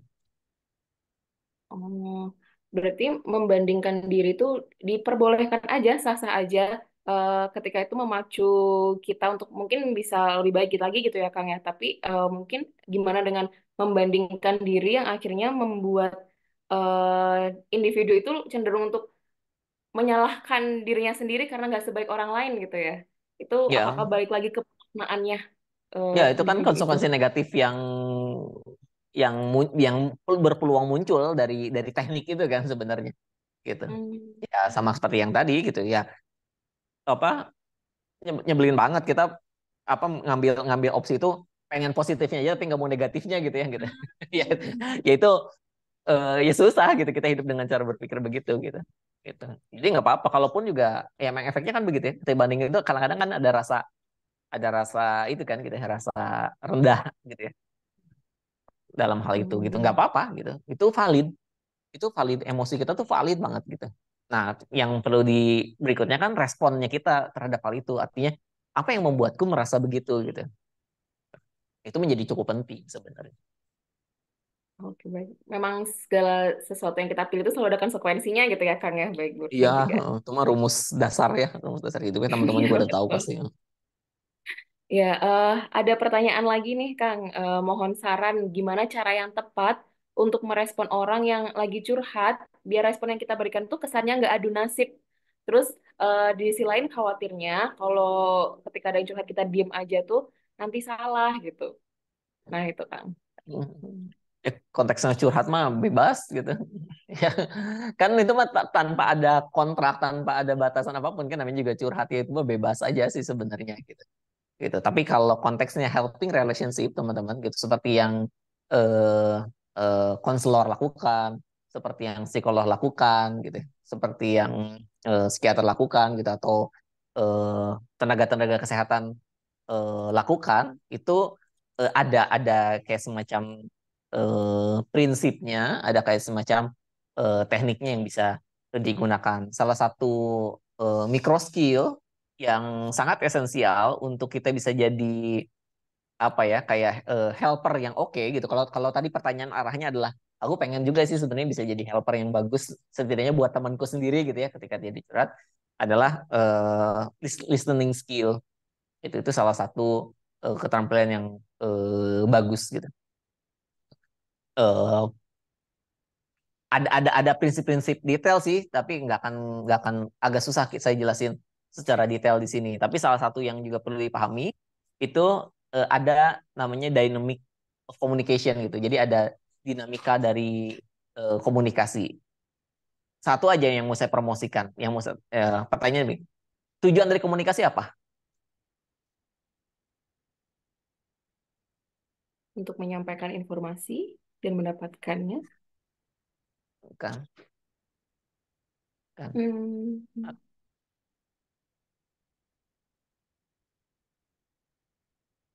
Tujuan utama, ultimate goal dari komunikasi, teman-teman jangan pernah lupa, itu mutual understanding. Ah, Mutual understanding itu. Prinsip itu aja dipakai gitu. Jadi artinya ketika kita dengerin curhat teman, yang kita lakukan adalah ngerti dulu gitu. Apa sih sebenarnya yang mau dia sampaikan gitu. Apa sih yang sebenarnya dia dia harapkan dari curhatan ini gitu ya gitu. Nah, kemudian juga sebaliknya, ketika dia datang ke kita kan biasanya memang kayak perlu, biasanya ya kalau nggak nyari tong sampah gitu ya, pengen aja ngomel gitu ya, nggak perlu responnya gitu ya. Nah, kita bisa ngerti kan ketika, oh, dia tiba-tiba cuma pengen didengerin, cuma pengen ngomel gitu. Ya sudah kan, kita nggak perlu berespon apapun kan di situ gitu. Gitu.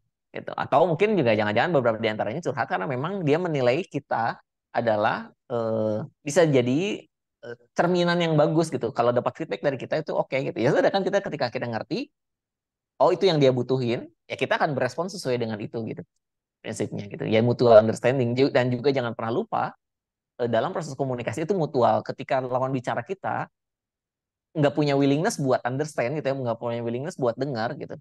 Ya teman-teman pikir-pikir lagi aja untuk jadi lawan bicaranya gitu. Karena kalau enggak ya cuma jadi bemper, cuma jadi tong sampah gitu ya.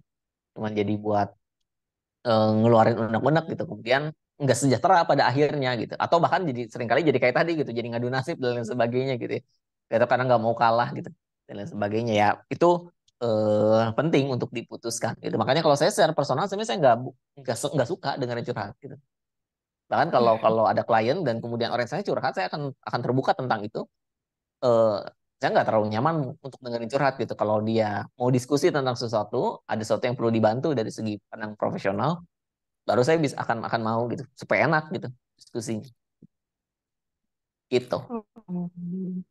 baik Kang. Karena waktunya mepet gitu ya Kang, mungkin ini satu lagi pertanyaan terakhir Enggak, sebelum kita silakan. berpindah sesi gitu. Sekiranya gimana ya Kang caranya untuk kita bisa cepat berdamai dengan hal-hal yang nggak kita inginkan ke depannya gitu. Pertanyaan dari Oke. Kang. Oke. Nanti saya akan jawab setelah pertanyaan dari Kang Randy atau statement dari Kang Randy. Dari Kang Randy dulu Kang, silakan Kang.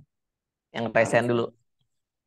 Iya, eh, izin Kang Santos, salam kenal, saya Randy. Sebenarnya bukan statement ya, tapi saya mau tanya juga, melanjutkan tadi poin menarik terkait komunikasi gitu.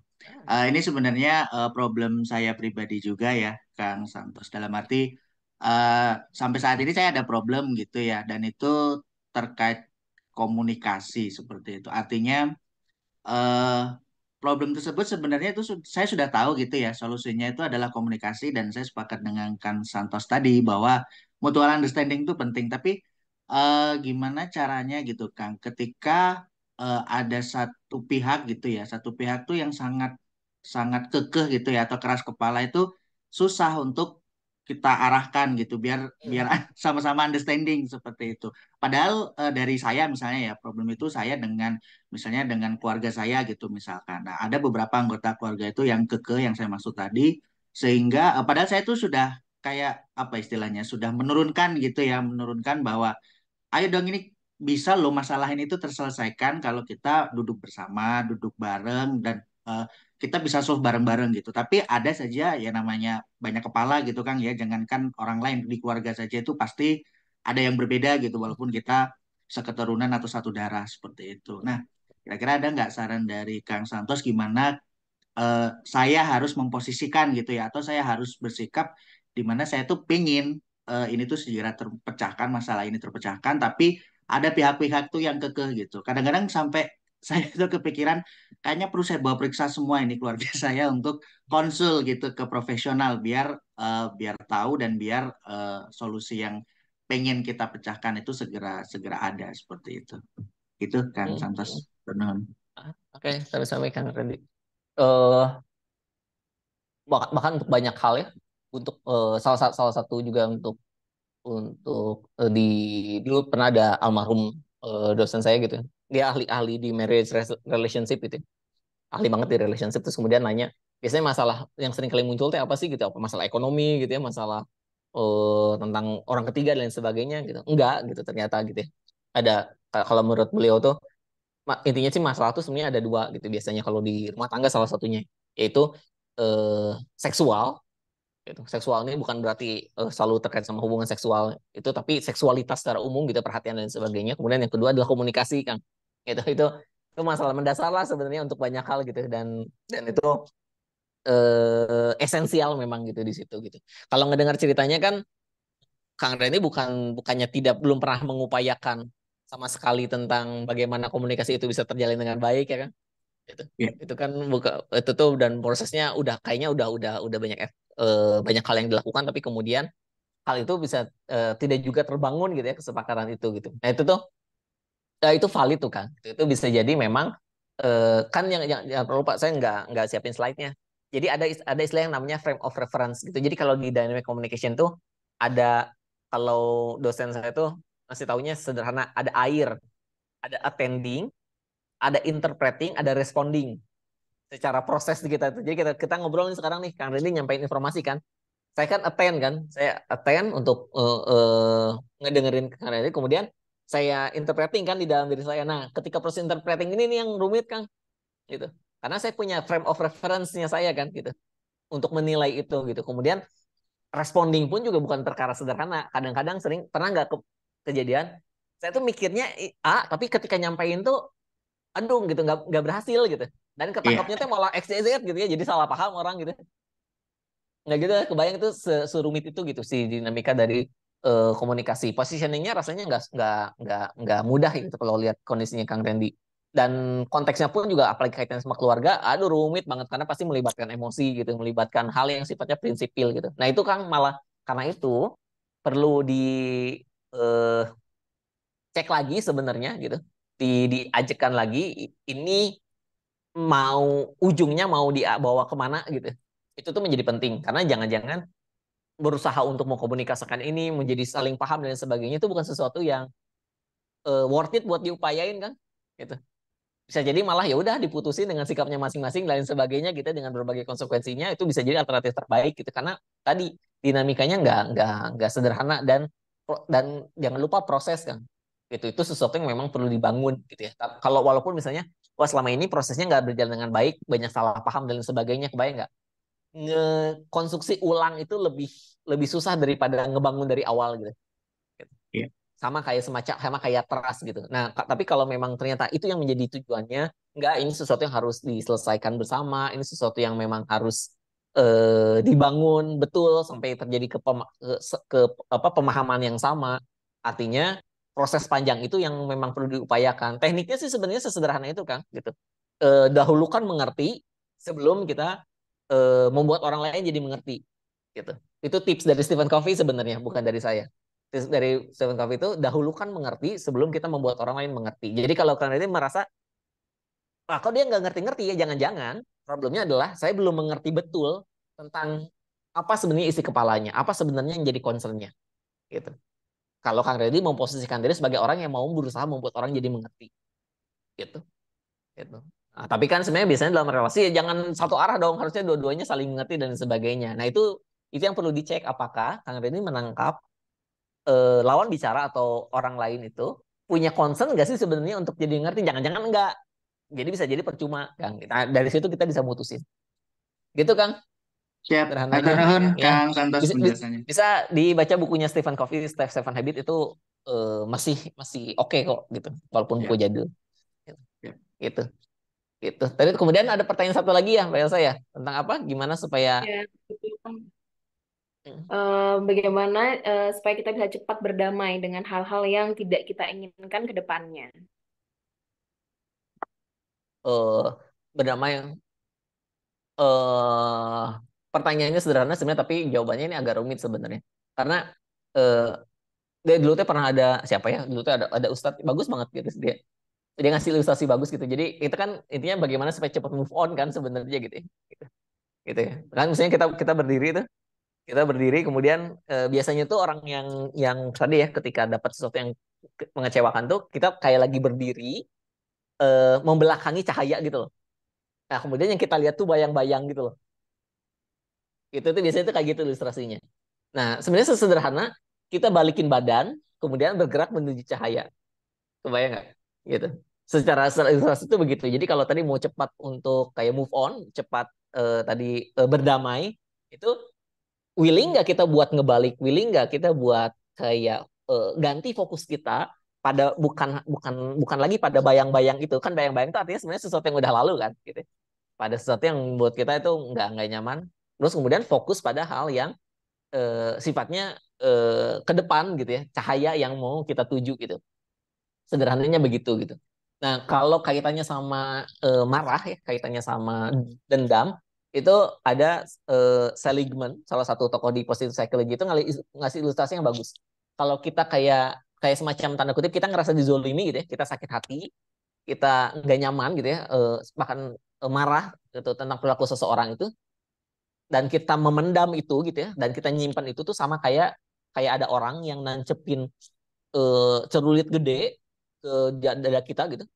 terus gitu. Kemudian kita pegang gitu gitu nah, itu tuh dendam tuh kayak gitu tuh karakteristiknya gitu nah terus kemudian kita bawa kemana-mana tuh dalam kehidupan kita tuh syukur-syukur kalau lingkungan kita steril nggak akan ke ini kan gitu tapi kan kebayang kadang seringkali lingkungan kan nggak steril pas lagi gini gerak ke buka ke lukanya ke korek kemudian kotoran tuh masuk jadi makin parah gitu itu tuh karakteristik dari dendam karakteristik dari kita menyimpan marah tuh kayak gitu gitu yang dia promosikan adalah forgiveness itu sesuatu yang matters banget untuk hidup kita jadi bukan untuk bahwa kalau kita maafin itu kayak nguntungin nguntungin orang yang nyakitin hati kita ya enggak itu karena itu untuk kita yang perlu kita lakukan adalah kita lepasin ini lepasin si tangan orangnya lepasin itunya perlahan dan kemudian perlahan obatin si luka kita kan gitu ya itu yang sederhananya yang perlu dilakukan gitu yang prinsip yang jangan pernah lupa adalah bahwa ketika kita maafin ketika kita move on itu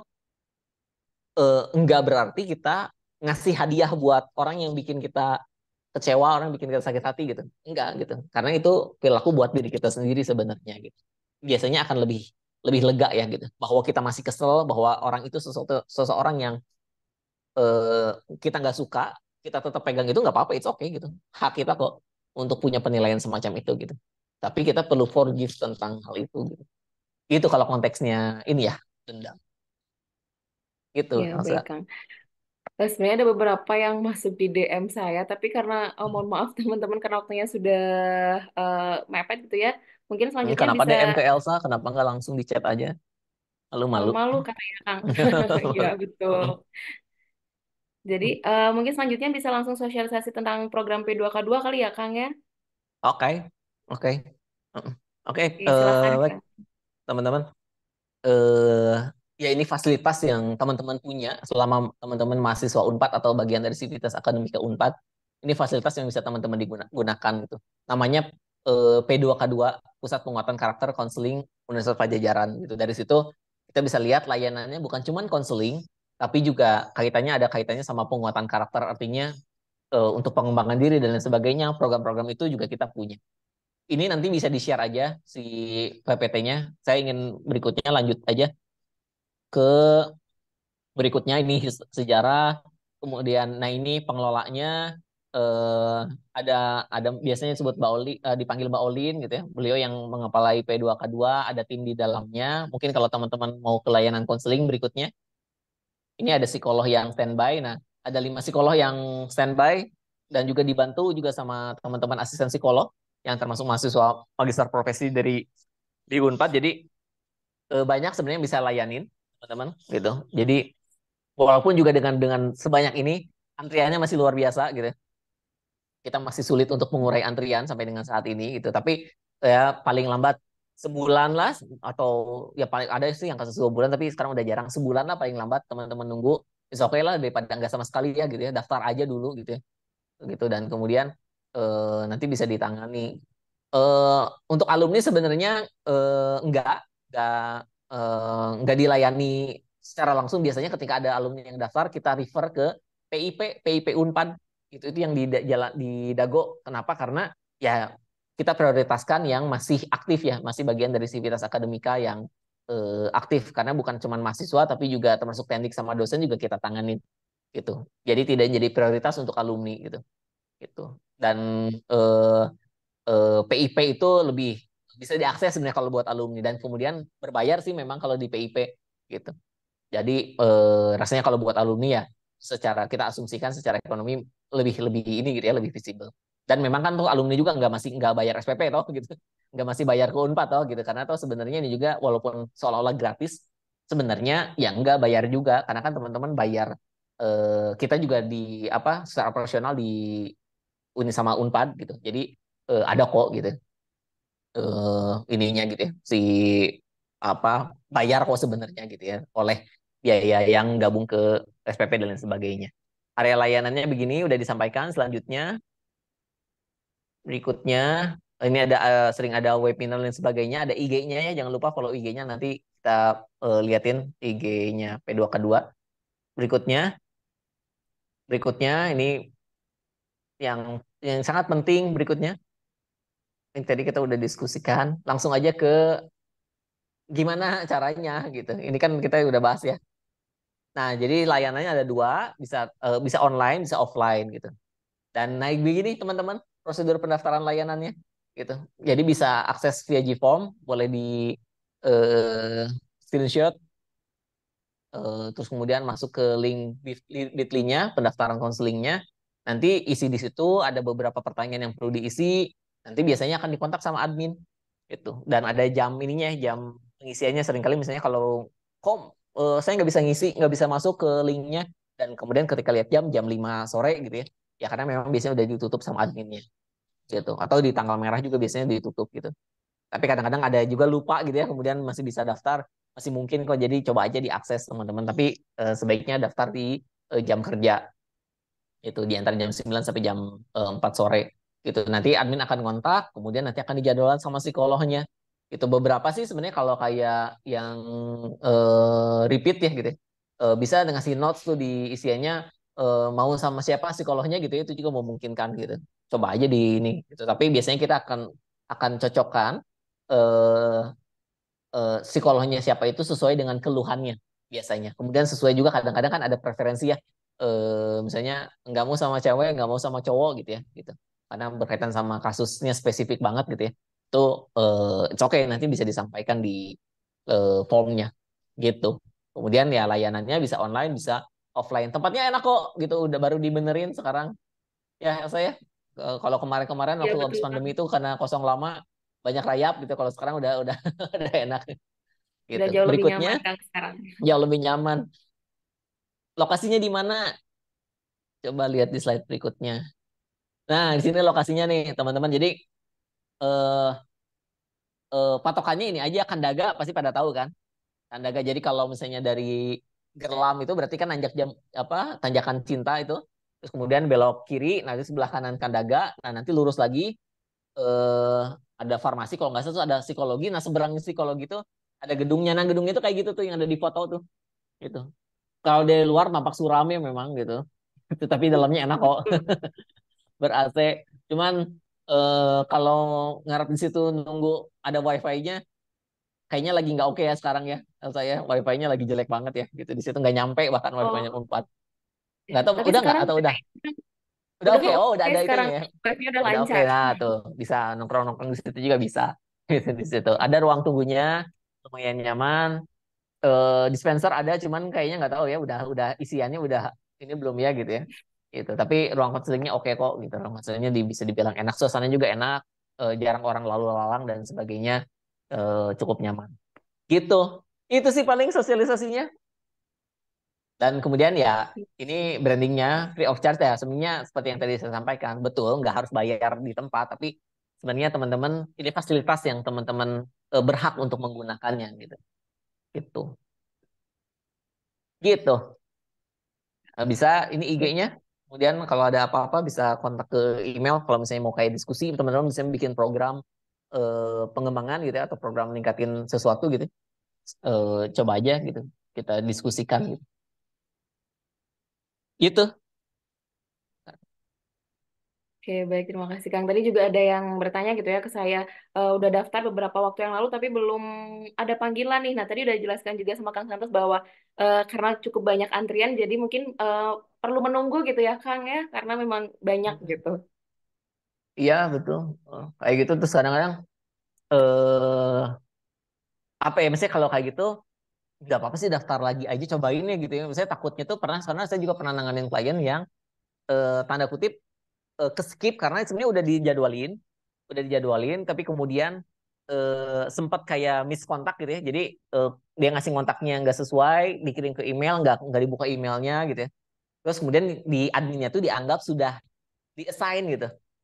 Jadi kemudian ke skip gitu ya. Terus kemudian dia daftar lagi, oh baru nggak, akhirnya didaftarin, ya jadinya baru ditanganin setelah berapa bulan gitu. Seringkali kejadian itu juga pernah gitu ya, kejadian kayak gitu. Jadi kalau misalnya salah satu kekurangan menggunakan form ya begitu ya, karena nggak datang langsung. Kalaupun misalnya teman-teman mau datang langsung, itu bisa kok sekarang udah ada yang jaga piket kalau sekarang gitu. Tapi tentu aja ini ya di jam kerja ya. Itu biasanya dicek dulu aja di IG eh, buka atau enggak gitu ya. Gitu atau DM dulu di IG gitu ya untuk mastiin gitu. Kalau buka datang langsung dan kemudian kebetulan lagi ada sekolah standby itu bisa atau setidaknya kalau daftar langsung tuh lebih aware lah gitu ya buat ditangani lebih cepat gitu. Gitu sih paling tips triknya ya gitu ya.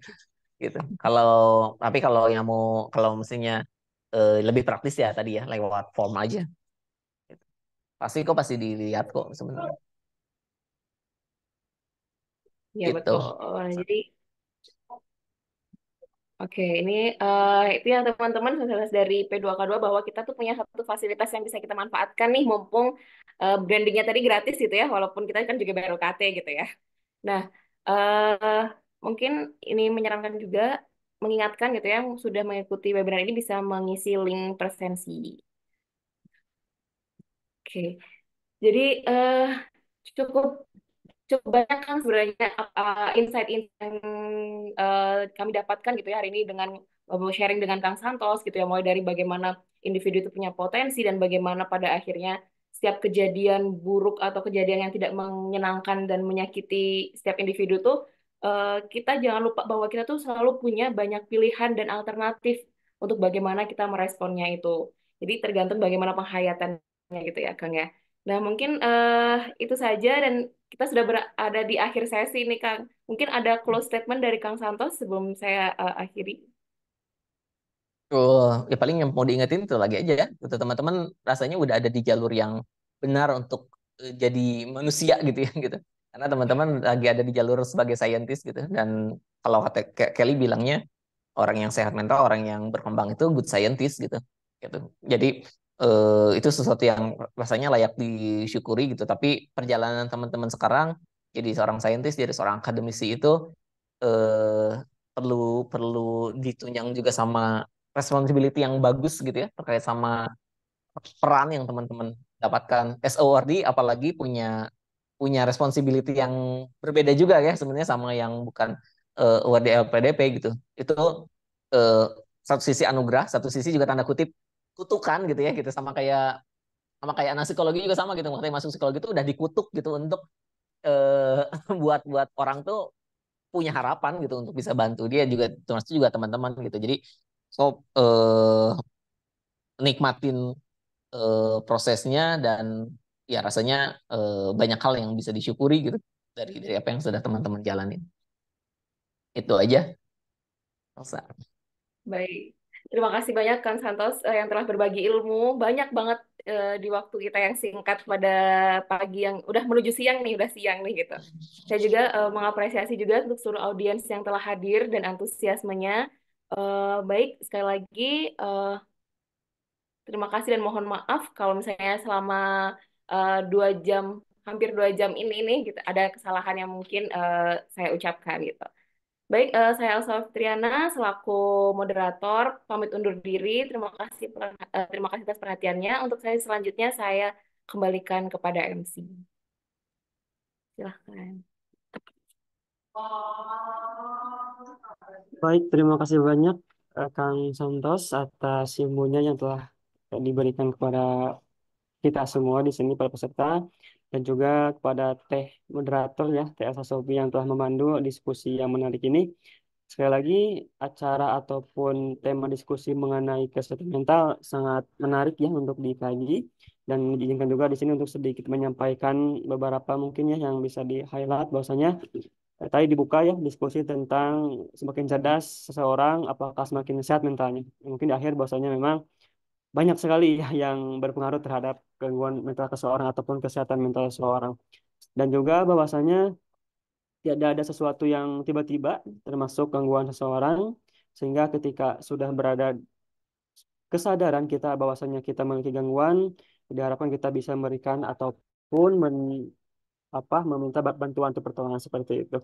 Kemudian juga kita diperkenalkan ya tadi dengan ada 4D ya atau 4D yang dinamakan dengan psikologi, ada danger, ya. Kemudian juga ada deviance, kemudian ada dysfunction, dan juga ada distress, yang mana ini menjadi salah satu ataupun empat indikator yang bisa kita lihat apakah kita segera butuh bantuan atau tidak seperti itu.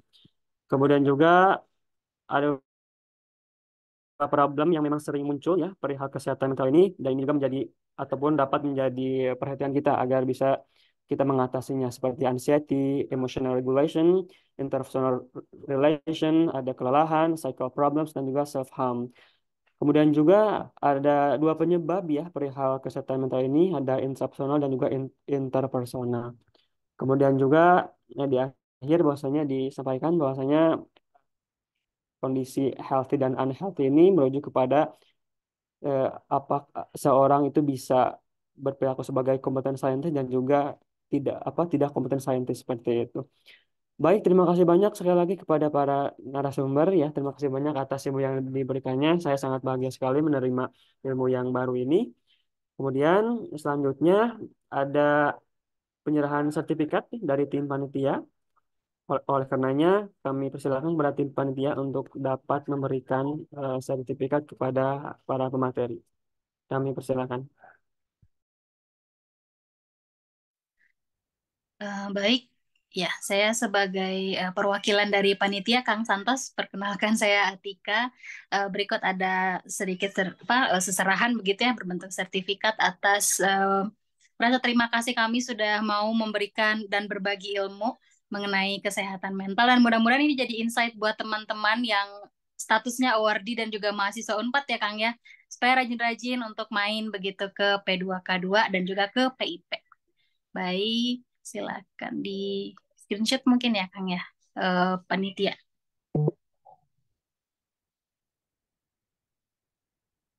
Iya, baik. Terima kasih sekali lagi, Kang Santos. Mudah-mudahan nanti ada kesempatan lagi untuk kita bersua. Terima kasih. Sama-sama.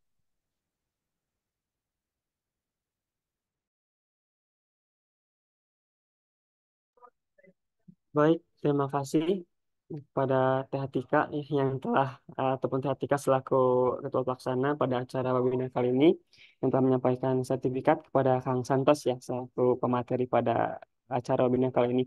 Sekali lagi juga mengingatkan ya silakan kepada para mahasiswa baik di Unpad ataupun non Unpad juga ya ada layanan P2KP apa tadi lupa saya namanya ataupun layanan yang disediakan oleh Unpad silakan bisa diakses ya bersama-sama.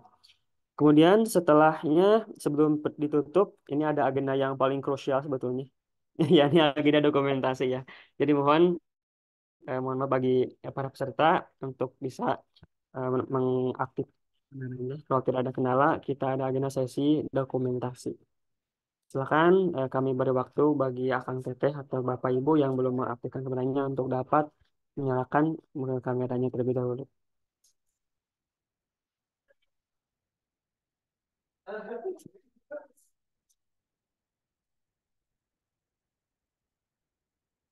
Baik. Mungkin cukup ya sepertinya. Hanya ada beberapa orang. Oke, tidak apa-apa. Ini Teh Made punten, ini berarti dari saya aja yang screenshotnya. Baik, saya hitung ya sampai sampai tiga ya. Satu, dua, tiga. Baik, sekali lagi. Satu, dua, tiga.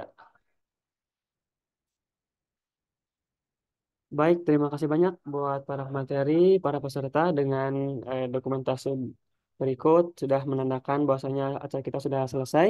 Sekali lagi, kami ucapkan banyak terima kasih kepada para peserta, pengurus juga dan para panitia dan tak lupa bagi para semua yang terlibat atas terselenggaranya acara webinar kali ini. Terima kasih banyak. Semoga kita bisa berketemu lagi di lain waktu. Terima kasih banyak. Kurang lebihnya kami mohon maaf. Assalamualaikum warahmatullahi wabarakatuh. Waalaikumsalam Waalaikumsalam. Terima warahmatullahi kasih. wabarakatuh. Terima kasih banyak, Sama-sama. Terima Kak. kasih ya.